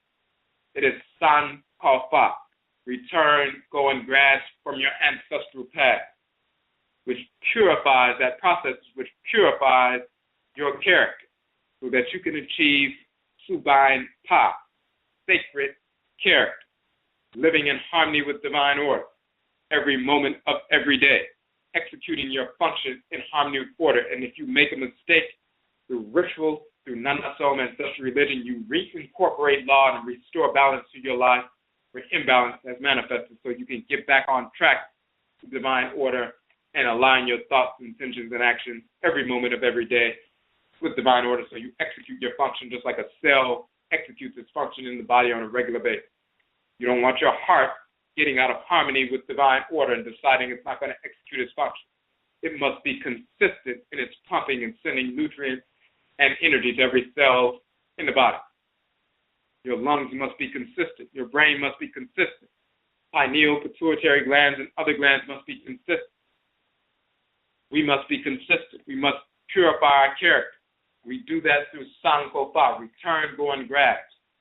True historically from our ancestral past and culture, but going back to that pact we made with the Supreme Being before we entered into the world. Sankofa, return, go, and grasp to that pact, that agreement we made with the Supreme Being to execute this function in creation. Sankofa purifies the character of Aakhuamuman people.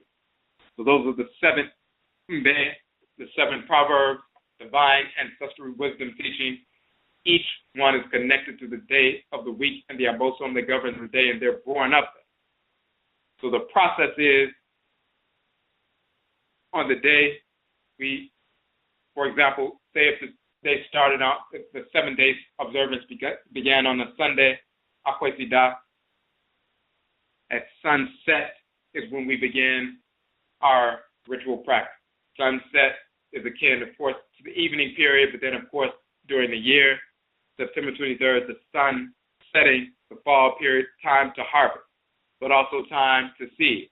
So at sunset, we purify ourselves with sa ntoro, which is the term in ancient Kemet for incense, sa, to make or to cause, ntoro, divine. So incense or sensing is the cause to make, quote unquote, divine, that divine character, purifying yourself. So first we sense ourselves, incense ourselves, sa ntoro, purify ourselves, cleanse ourselves, and so forth. Then we go and deal with the process of Oshue, libation, to call the Nsamanfo, call the Abosom, and so forth, the Supreme Being. After we pour libation, then we engage in ritual invocatory offering, whether it's giving food, of course, to the shrine, but also whether it's ritual song, ritual drumming, and so forth, to invoke the Abosom, invoke the Nsamanfo, celebrate with the Nsamanfo, and so forth, align ourselves with them. Then we focus after that on the Ebe of the day. So if it was Akwesida Sunday, then we focus on Pradenye Nyame wa Nyame Ocheyama. The soul name is the spokesperson of the Supreme Beings of the Spirit. We go into that information, what it actually means, why it governs this particular day and carries the energy of the Abosom of the day, how does it affect us, and how were our Nananomsomapo examples of that reality. So we go through that entire process, and people contribute their experiences with that information, that energy, and so forth. This is what fuses that energy within us, reinforces it within us, reinforces those lessons within us, and also within our children who participate in the observance. That is the process. And then, of course, we go back to the shrine, we thank the Nsamanfo and so forth through ritual, and then we close out and so forth. So we have that basic breakdown. It's slightly different every day, but that's the basic breakdown. Purification, then libation, then invocation, then enunciating the proverb or ebe of the day, and then explicating that and showing how not only it manifests within our lives, but how our Nsamanfo were examples of that, to remind our people what has been done and what we are looking forward to in the coming cycle, in the coming year. How we manifested that principle during this past cycle, and now, which is the harvesting, how we manifested that, harvest that success of what we did in this past year, and then the seeding principle, how we're going to move forward in the coming year. And then eventually, after that kind of sharing, then we close out that ritual session. So that is the basis of each one of the days, each day of the week of the 7-day celebration. We engage that same process and deal with the ancestral ebe or proverb of the day for each day. So we're going to go through the chat room right quick, and we're also going to, we have a couple of calls on the phone line, and we have some information in the chat room. We're going to scroll through that, and hold on one second.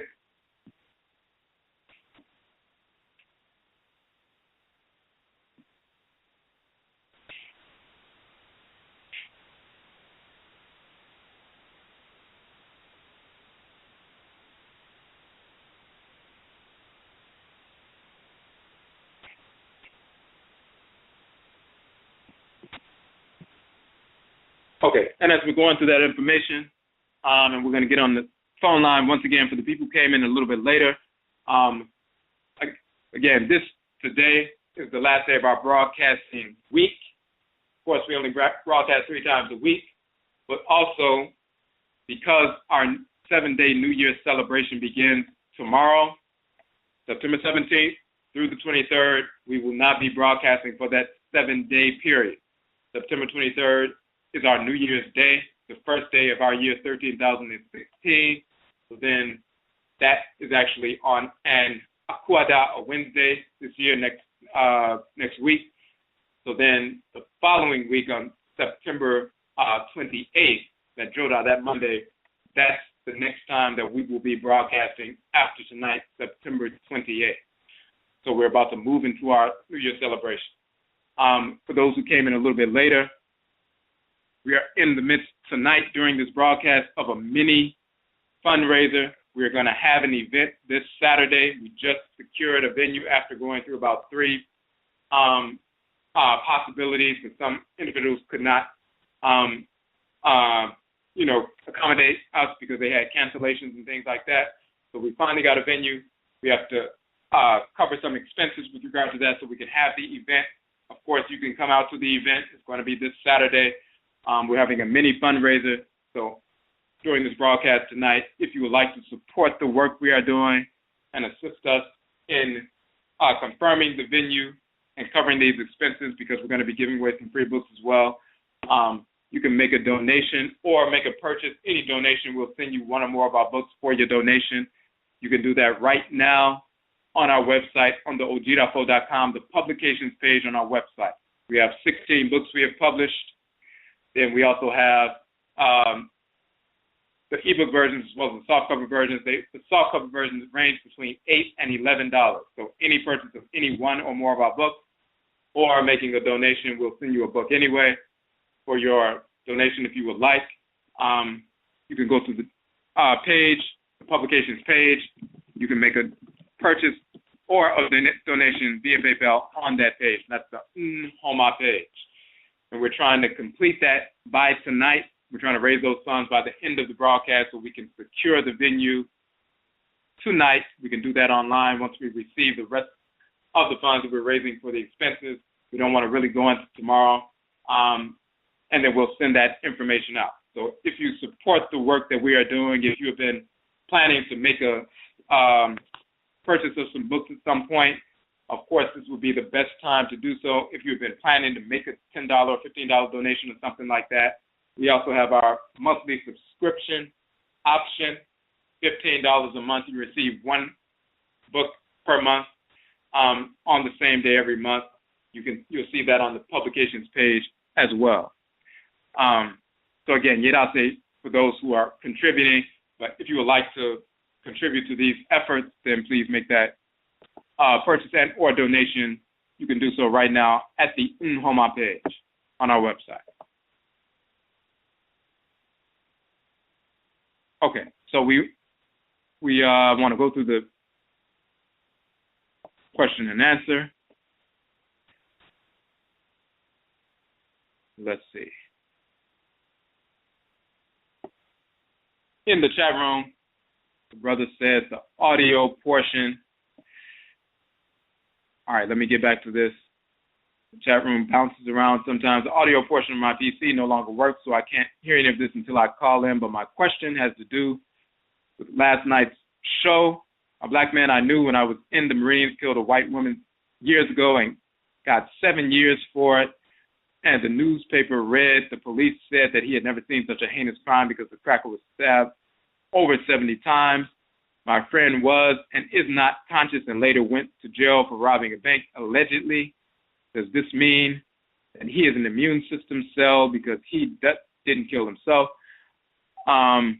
Okay, so it depends. I mean, of course, you would have to divine the spirit of the person to see, find out from their cry what their function in creation is. It is quite possible maybe he is one of those immune system cells naturally inclined towards eradicating this. Surely if he stabbed the cracker was attacking or doing something towards him. He defended himself and took that cracker out, which was a good thing. So, of course, you always have to divine the spirit or the cry of the individual to find out exactly who and what they are, but of course it is quite possible that's what was going on. And as we were talking about last night, posted reference last night, some of the cells are apoptotic cells and some of them are not. So apoptosis is when it's talking about programmed cell death. We talked about that last night. In certain cells, certain immune system cells, for example, will attack invading microorganisms, complete that attack and destroy them. Then there's no longer any use for them, and then they engage in apoptosis or programmed cell death or self-destruction, and then they go back to their source. And we were talking about there are certain immune system cells within the great divine body. Some of our people are immune system cells that are naturally inclined towards destroying cancerous invading organisms, entities, the white offspring, and so forth. And once they destroy them, exterminate them, then they go through apoptosis, that programmed cell death. They return to the ancestor realm because they've completed their mission. We talked about the people cutting these crackers down, taking these white criminal police out, and then they take themselves out. Some of them are those apoptotic cells. But then every immune system cell doesn't go through programmed cell death. Some do, some do not. All right. Scrolling through, we want to make sure we didn't miss. Are pendulums traditional Afro-Akani divination tools, or are they corruption from the Achiwadye folk? Originally, pendulums come from our people. Of course, the whites in their offspring found out about that, and they began to utilize that. And it's been popularized in so-called New Age pseudo-spirituality. But that whole notion of using pendulums, just think about it. Think about the imagery in ancient Kemet. Think about the quote-unquote weighing of the heart scene that you often see in Peru, or the Runu in Peru. If you look at the weighing of the heart, you see the scale, you see the heart, the ab, being balanced against the feather of Ma'at. But then you very often see Anpu right in the midst of the scales, and he's looking at the plummet to weigh the heart. To measure against the balancing of the scales. And the movement of that plummet determines, the balance and the point of equilibrium. That plummet is like the pendulum there. And that him reading that plummet and taking note of that plummet is also divining the pendulum. So this is where that comes from.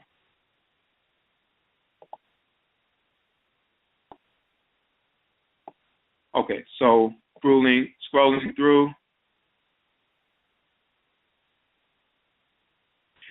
Is it possible that in a past incarnation we ourselves were honored ancestresses and ancestors, but because of white corruptions, brainwashing, etc., were not through successive incarnations?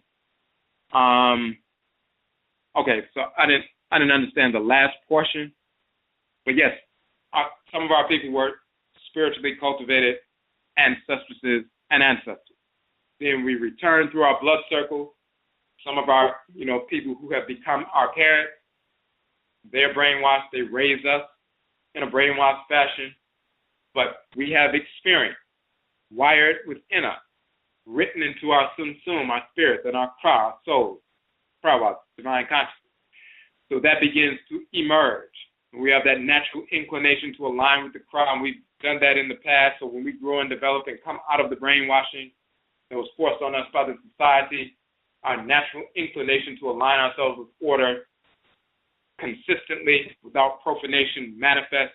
And then you see people like that who were clearly spiritually cultivated Nsamanfo or Nananom Nsamanfo in the past. They begin to emerge like that. Some people, if they were born into the culture, they emerge like that. Even children and young adults, they have the wisdom of an elder and elders and so forth. But some people were born into a brainwashed culture like most of us. We're raised brainwashed. You see those younger people, they may be a little bit more moral and focused than other children more easily. But then once they connect with their ancestral culture and begin to drop that brainwashing, those kinds of people, they begin to drop that brainwashing very quickly and conclusively and without compromise. And then they move towards and accelerate, quote unquote, their learning, but all they're doing is recognizing who they are. They were an honored ancestor. They were honored elder or elders in the past, in a previous lifetime, and they have returned, and it's easy for them to ascend back to that office in society because they held that office before. So they manifest that rather quickly in relationship to people who had not manifested that in a previous lifetime. So you see individuals, all of us are returning ancestresses and ancestors. Every time you see a baby born in the community, that is the spirit of an ancestor or an ancestress walking around in a body that is developed. But that's an ancient spirit, male or female. Some of them are warriors and warrioresses, some of them elders and elderesses who are spiritually cultivated, who have returned. And they ascend to that office rather quickly. Once they get involved in the culture, it is a trigger, and they begin to drop that brainwashing, as we said, and they have returned.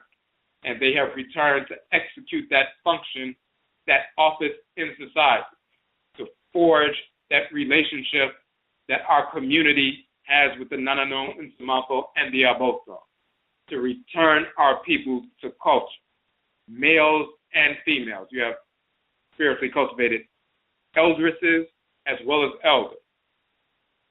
Nananomsom, elders and elderesses who are spiritually cultivated. And when they become Nananomsom, spiritually cultivated ancestresses and ancestors who got us from the ancestral realm, some of them reincarnate and they show up in the community. And at some point, it doesn't take long before you can recognize, oh, that's one of the ones who was spiritually cultivated ancestor or ancestress in the past. They have returned to the community to elevate the community back to that level of equilibration, divine law, divine balance, and so forth.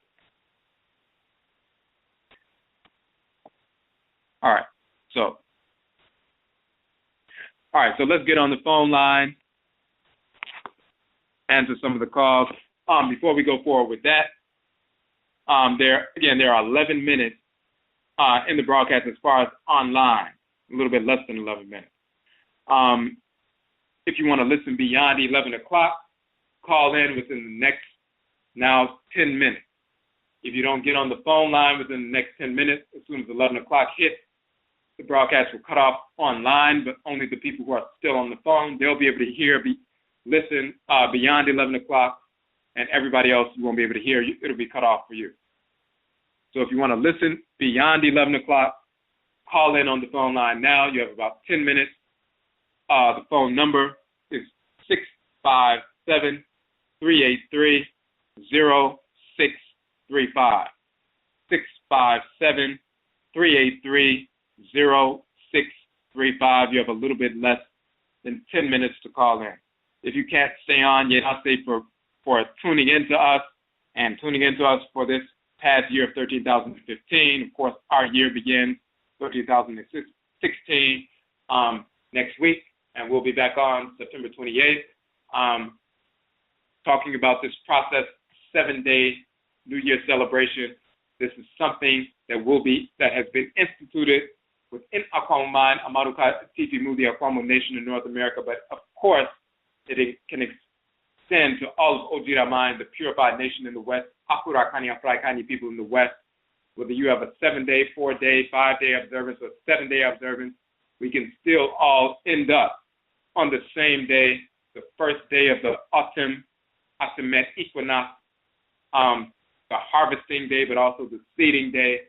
We can end up on that same day, and that being our New Year's Day in the Western Hemisphere.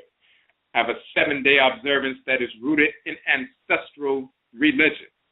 Unlike Kwanzaa, that is based on a misunderstanding of culture, and Karenga, atheists and so forth, didn't want to associate anything with ancestral spirituality in the real sense.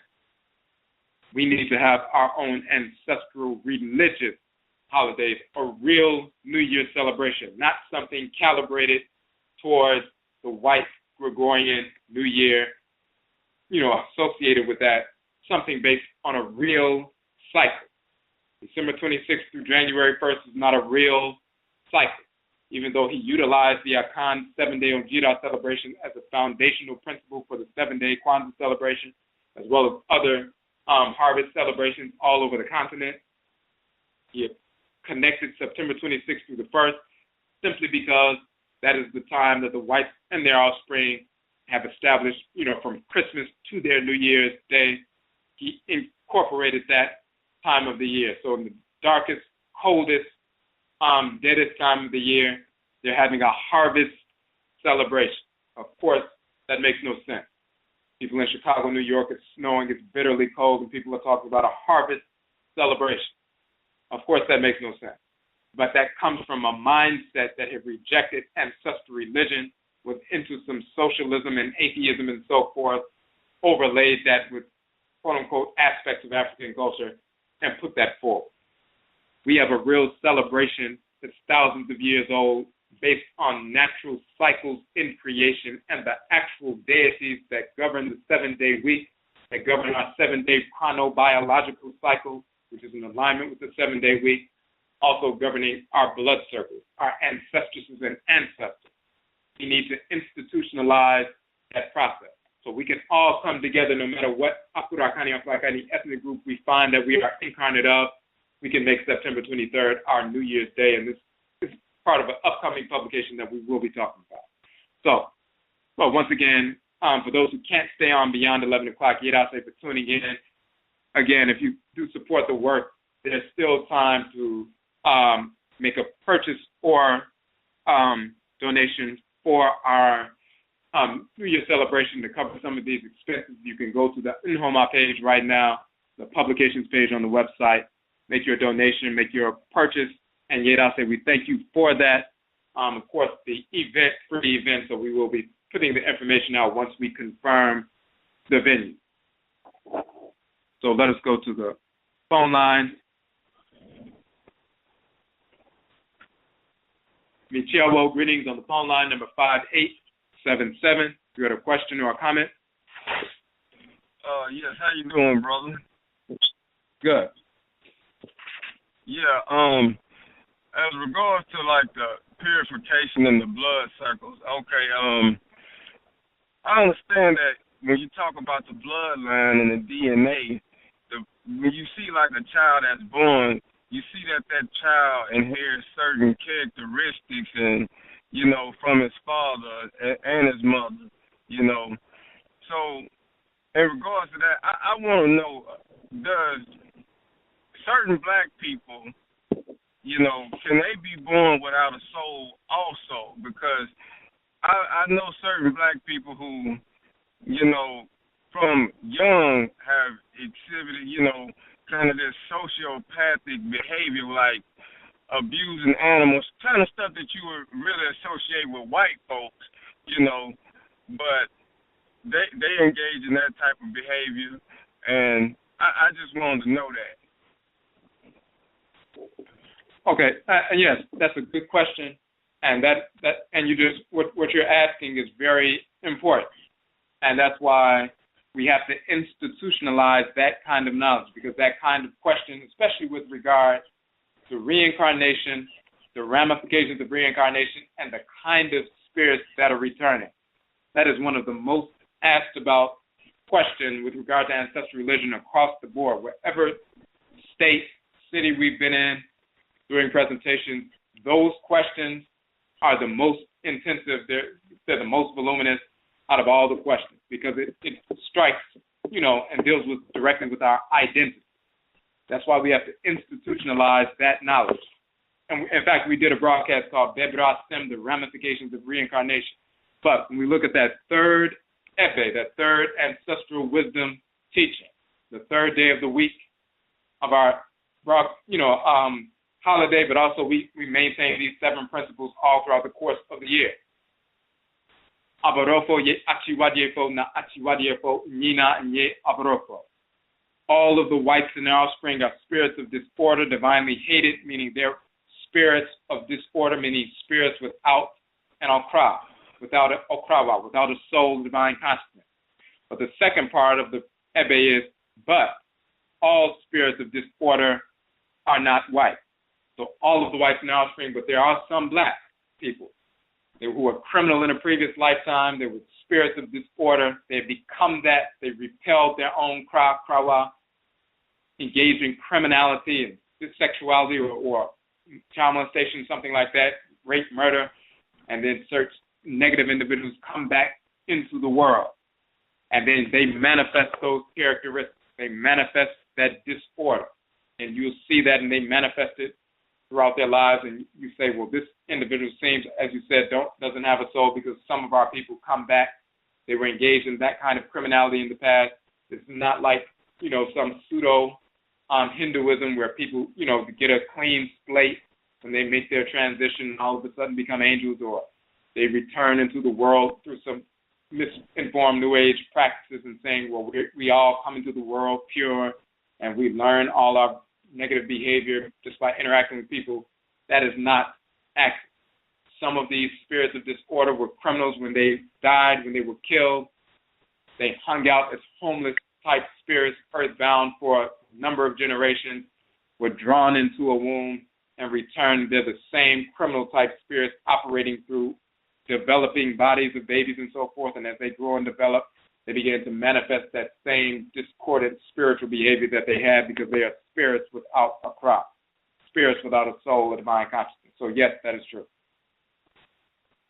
Okay, and I just want to say, the last thing I want to say is, I think that's real important, because most of the history I read regarding our people, we've mostly been sabotaged and held back of our same color.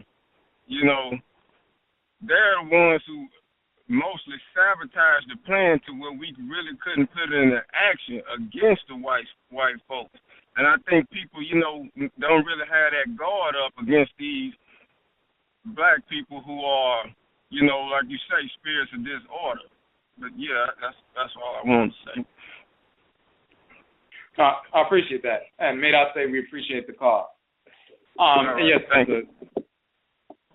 it's a very important subject, because sometimes we get involved in organizations, Pan-Africanism and things like that.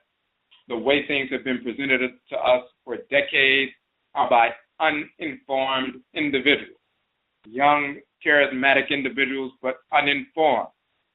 It doesn't matter if they're famous, Malcolm X, Marcus Garvey, whatever. There are things, of course, they're naturally drawn to not want to be enslaved or oppressed. No black people want to be oppressed. We have a charismatic leader who's powerful and people and so forth, and they touch on the reality that our people don't want to be oppressed and we want to be free. And all of that is real. But they were uninformed with regard to ancestral culture. Malcolm X was a Muslim. Marcus Garvey was a Christian and so forth. They were brainwashed with those fake philosophies, because they grew up with the fake philosophies, whether it was Christianity and later for Malcolm X, Islam. So they didn't know, and they were young people. They were in their 20s and 30s when they were coming out and learning about things, and then were propelled into leadership positions. So they were still brainwashed on those areas. And a large percentage of our people in the country were brainwashed with these fake religions. So we didn't understand, including those leaders didn't understand. And then you have people who created whole philosophies by embracing socialism or embracing secular nationalism, embracing atheism and all kinds of idiocy from the whites and their offspring, trying to make that Pan-African or make it Afrocentric or make it cultural and so forth. Nonsensical. That comes from our immaturity and our enslaved mindset.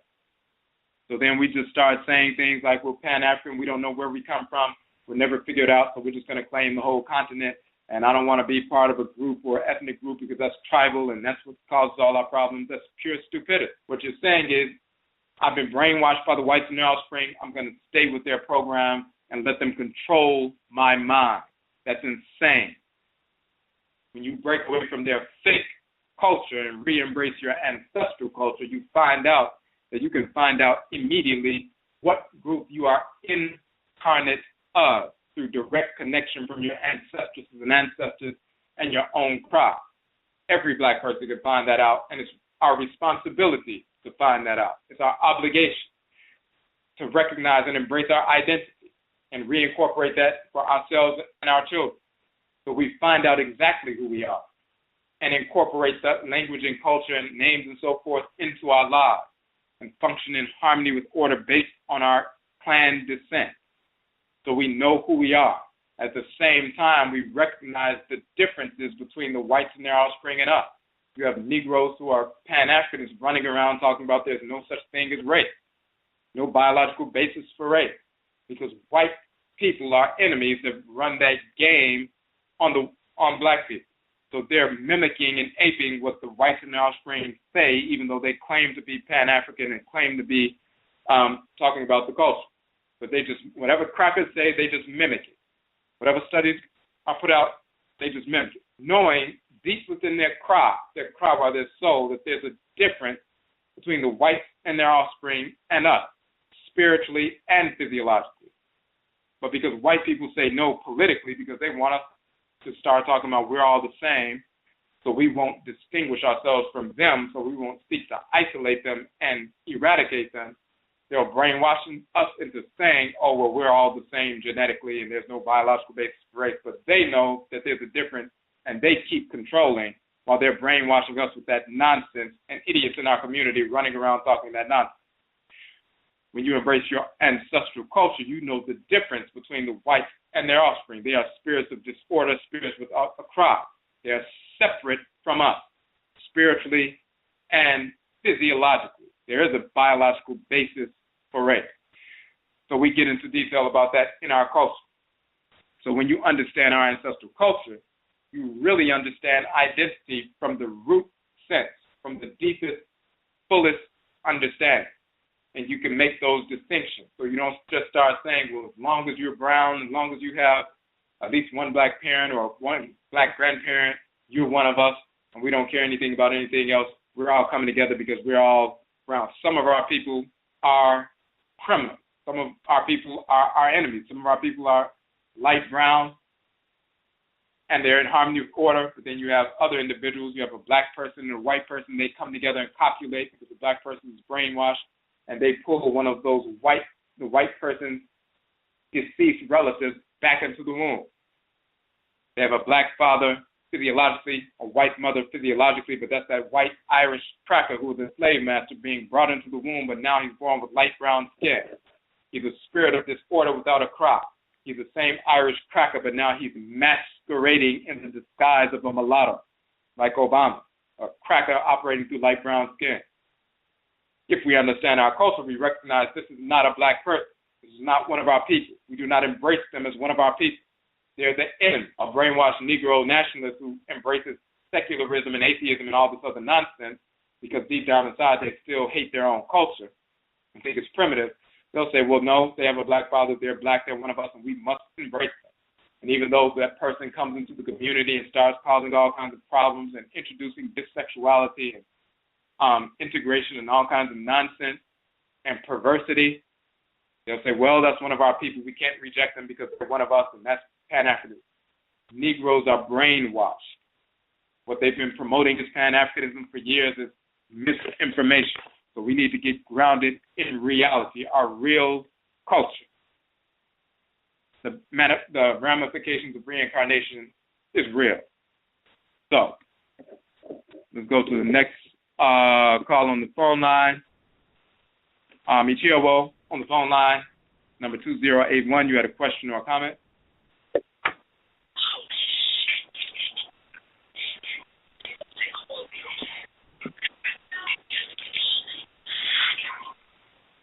Okay, number 2081. You had a question or a comment? Hello? Hello? Yeah. Yes, well, my question. Hear me good? Yeah. My question, in regards to the Vatican, the Pope is supposed to come to the West. We call America. Is it something that the Vatican knows about the African New Year? Because he's coming on the specific same day of the New Year, the 23rd. Is something that they know, with most of the secrets that they kept from us, that they come on certain days, as well for Afrikaner male, Afrikaner female? That's my question. Well, yes, they've known they know about the different calendars. Of course, the whites and their offspring invading Kemet, and even later with Napoleon and the British and others, Germans going into Kemet, dealing with Egyptology and so forth, learning about calendars, learning about observances and so forth. Even before that, the whites and their offspring who invaded Tibet in a couple of thousand years ago. You have the Greeks and Romans and later Arabs and so forth. they learn about these calendars from our people, and then they weave those little calendars or corruptions of those calendars into their fake religion. So, for example, we talked about the solstices and the equinoxes and so forth, and you'll find that Easter is around the spring equinox, the rising of the sun, the setting of the sun on the cross between the ecliptic and the the Earth's celestial equator and the ecliptic and so forth. And the sun sits on the cross between those two. That's the sun hanging on the cross around springtime and then rising up to go up high to sit on the right hand of his Father in the heavenly realm. That's the sun, that's the summer solstice, all of that. And, of course, the birth of the new sun in December 25th after the winter solstice, all of that is woven into so-called Christianity. You'll find that Rosh Hashanah, the new year, Rosh being head. Only reason Rosh means head in pseudo-Hebrew and so forth is because Resh and Resu in ancient Kemet means top and south, and the symbol is the head and so forth. So the head of the year, the new year and so forth, happening around this time of the year, that's stolen directly from our people. So all these different things they learned when they invaded our culture, reincorporated them, even the solstices, equinoxes, and the 4 points in between the solstices and equinoxes. You find the 40-plus days in between. You have March 21st, then 40 days in between that is a halfway point in that cycle. That's a sacred time. The Whites and Narrow Springs will stick a little holiday in there, and they'll rename it. So you have May Day on May 1st. That's the midpoint between the equinox and the solstice. Then you have the solstice June 21st, and then you have around August 4th, August 5th, and so forth. That is the midway point. In ancient Kemet, that's around the time of Sapatit, the heliacal rising of Sapatit, or so-called Sirius. The Whites and Narrow Spring are talking about the dog days of summer, the beginning of the dog days of summer happening around that time. The dog days talking about Sirius and the dog connected with Sirius and so forth, Anpu and all of that, the corruption of that. Then you have the autumn equinox around September 23rd. 40 days after that is around November 1st or October 31st. So it's All Souls Day in the Catholic Church. The day before that is All Hallows Eve and All Souls Eve and all of that nonsense, Halloween. Then you have December 21st through the 24th is the winter solstice. They connect the whole Jesus thing to that. Then 40 days after that, you have around February 1st, the midway point, the 40-day point in between the solstice and the equinox, and then they stick a little holiday in there, which is February 1st, February 2nd, which is Groundhog Day, and when the groundhog is supposed to come out and determine whether or not the winter is going to continue and all of that. They have fake little holidays around those 8 points of that wheel, but that goes back to our sacred cycle. You look at the zodiac of Dendera, so-called zodiac of Dendera, the circular zodiac, you'll see these different 8 points in the calendar as well. So, yes, Whites and Narrow Spring learned about these calendars thousands of years ago and up until the present, and then they incorporate them in the things that they do. Of course, them incorporating these dates has no impact or, connection to the forces in nature, because nothing they do will force the forces in nature to communicate with them, possess them, or anything like that. So all it is window dressing. There's nothing they can do to invoke the Abosom or make them do anything or have access to sacred sciences or divine power. They have none of that. Notwithstanding the foolish Negroes who are involved in pseudo-metaphysics who are talking about the Whites and Narrow Spring use our sacred sciences and spiritual power against us. Spiritual power derives from the Supreme Being through the agency of the deities and spiritually cultivated ancestors and ancestors. No cracker can communicate with any cultivated ancestor or ancestress, any deity, or the Supreme Being, so they have no access to spiritual power, period. So, but yes, they do know about these things, but they can't do anything other than some symbolic scheduling around certain days. That's all they can do.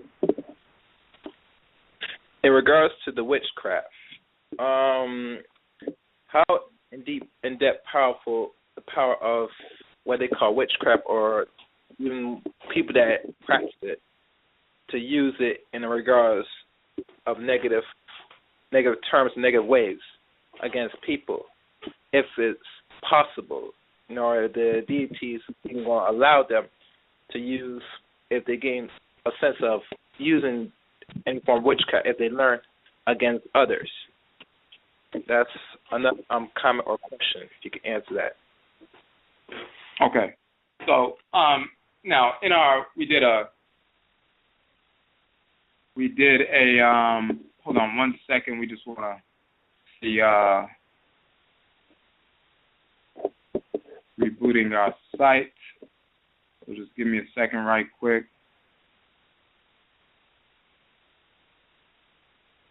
Okay. Because I asked because I find it very strange that the few people that know the craft and use it for whatever gain, either if somebody paid them to do it or whatever, that it can affect people depending on their, I guess, if their spiritual energy is very weak, they might be accepted. I'm not sure. That's what I was asking, but you can answer. Right. So, I was just hitting this reboot. But we did a 2-part broadcast on Abayistem, talking about witchcraft, including ramifications for warfare, but also overcoming its negative effects through ritual responsibility. So just whenever somebody is engaged in lower level pseudo witchcraft and so forth, lower level psychic power and all of that, such individuals do not receive any influence or power from the deity. When you engage in disorder, the forces in nature do not participate in that. So you're left to your own limited energy. Just like physically, no deity is going to possess you and then help you commit armed robbery against one of your people. If you commit armed robbery, you're going to use your own muscle and your own criminality to do that. The deities are not going to assist you in that. But then you're going to get punished for it, and somebody's going to respond and attack you or do whatever. In the same fashion, just like you can use your muscular power to rob somebody, steal something, and do whatever, people can use their lower level psychic power and lower level electromagnetic vibrations, just like magnetism on a magnet. We're magnetic as well. People can use their lower level electromagnetic projection to affect negatively someone. The deities will not participate, so now you're just left with a little bit of energy that you have circulating through your own body. When you connect with the Abosom, their energy is fused with yours, and then when you project, you're projecting your own energy in concert with the energy of the Abosom. But when you cut yourselves off from them because you're engaged in disorder, you're dealing with lower level electromagnetic projection. That can cause problems for people if people are receptive and are not, protecting themselves. So just like somebody, if they're not protecting themselves physically, somebody could swing at them or punch them. If they don't block it or fight back, then they will suffer some injury if they're not aware and not paying attention.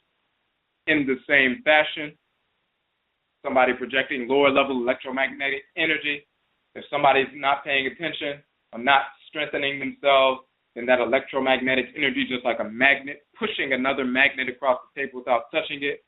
In the same fashion, we have electromagnetic energy we can push towards someone, and it presses upon their organs, presses upon their head, presses upon their muscles. They feel tense, they feel headache, they, stomach is queasy, they get sick and so forth, or they feel anxious and depressed and all the time feeling this negativity, whether somebody was doing that or they send a discarnate wayward spirit to do that as well.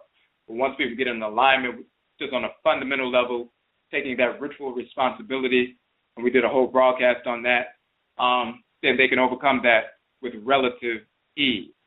So yes, people can affect people negatively, just like they can affect them negatively physically. But then we can fight back against that physically, and we can fight back against it successfully and effectively spiritually. All right. Well, to everybody, thank you, Kwesi Rod, and to New Year coming. What did I say? Okay, Yeni Aseda, we appreciate that call. And just want to go through chat room right quick. So a few more comments there. One of the questions, so the spring equinox is like a checks and balances, so to speak, on the process that we're starting now with spiritual planting, or the winter equinox, in a sense, but if you look at the planting cycle, that equinox, the autumn equinox, September 23rd, when the sun is setting, like sunset, penetrating into the earth, that's like the seeding cycle. It's a harvest, but then once that seed gets into the earth, that's the planting, seeding cycle. Then the roots go down deep within the ground to reach the nourishing nutrients deep within the blackness, the darkness of the soil. That is the deep, cool time of the winter solstice, drawing down deep what's in the dark. Then the next piece is the breaking of the plant through the soil through sprouting. That's the emergence of the sun, the rising of the sun, and that is the emergence of the plant, the sprouting and so forth. That's spring equinox, sunrise, and then the summer solstice, the hottest time of the year, the full flowering of the plant, hottest time of the day, noon, and so forth. And then you start moving towards the fall and the evening, the sunset. That's the falling off of the fruit, the detachment of the fruit, the harvesting of the fruit of the labor, but also consuming that, nourishing ourselves, but also grabbing those seeds and replanting them to start the cycle over. Okay. And we think we saw another question posted.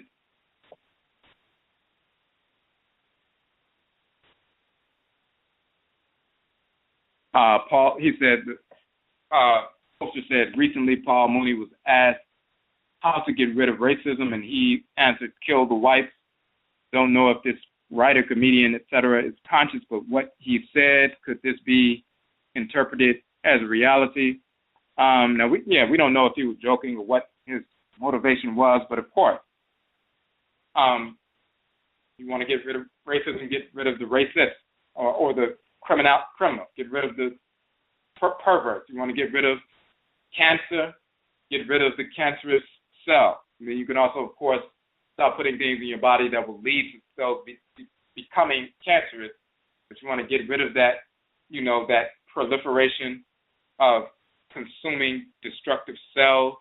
You don't try to negotiate with them, you eradicate them. So, absolutely. Okay, so we did answer that question. Made I say for that. And we just want to make sure we didn't miss that. All right. Okay, so I think that was the last question in the chat room right there. On the phone line, I don't think we have any more calls on the phone line. So once again, Yedase for tuning in. As you're listening to this information and sharing the broadcast with the individuals on your contact list and so forth, we will be updating everyone. We're going to make a post about the event coming up for Saturday. And again, if you would like to support the work that we are doing, some of the people came in a little bit later. This part of this broadcast is a mini fundraiser to help cover the cost for this event that we're going to have. You can come out to the event. We're going to post the information. Of course, the event is free. Of course, all of our events are free, and we try to give out free books whenever we have an event. We've given away over 380 books at our different events in different cities. So we plan to do the same thing here.